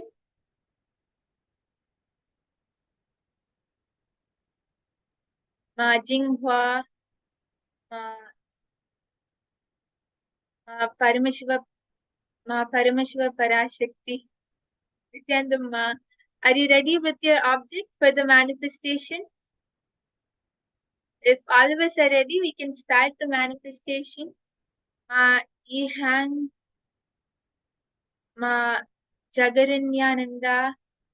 Yes, I request all of you, please keep the objects in front of the camera.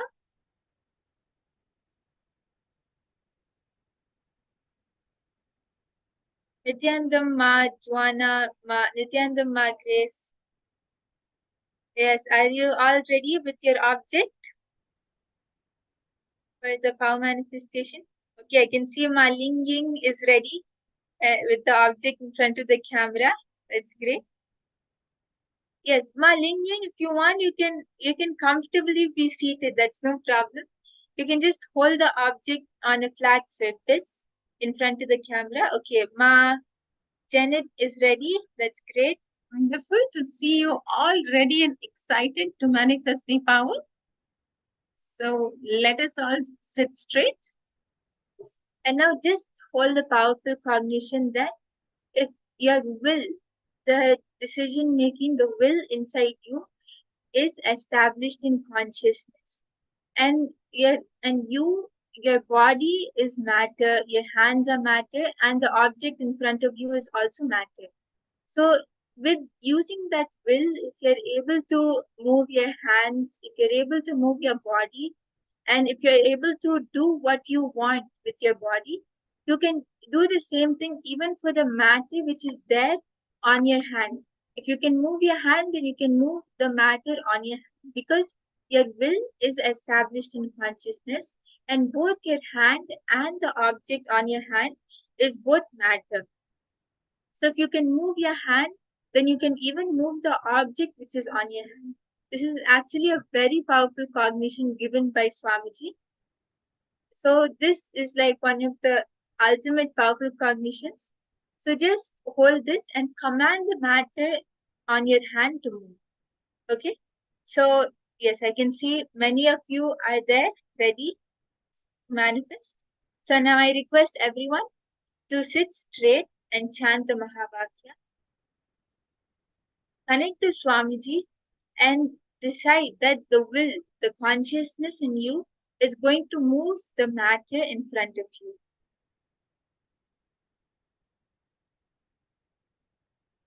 Just all sit straight, chant Mahavakya, and give the command to the object to move.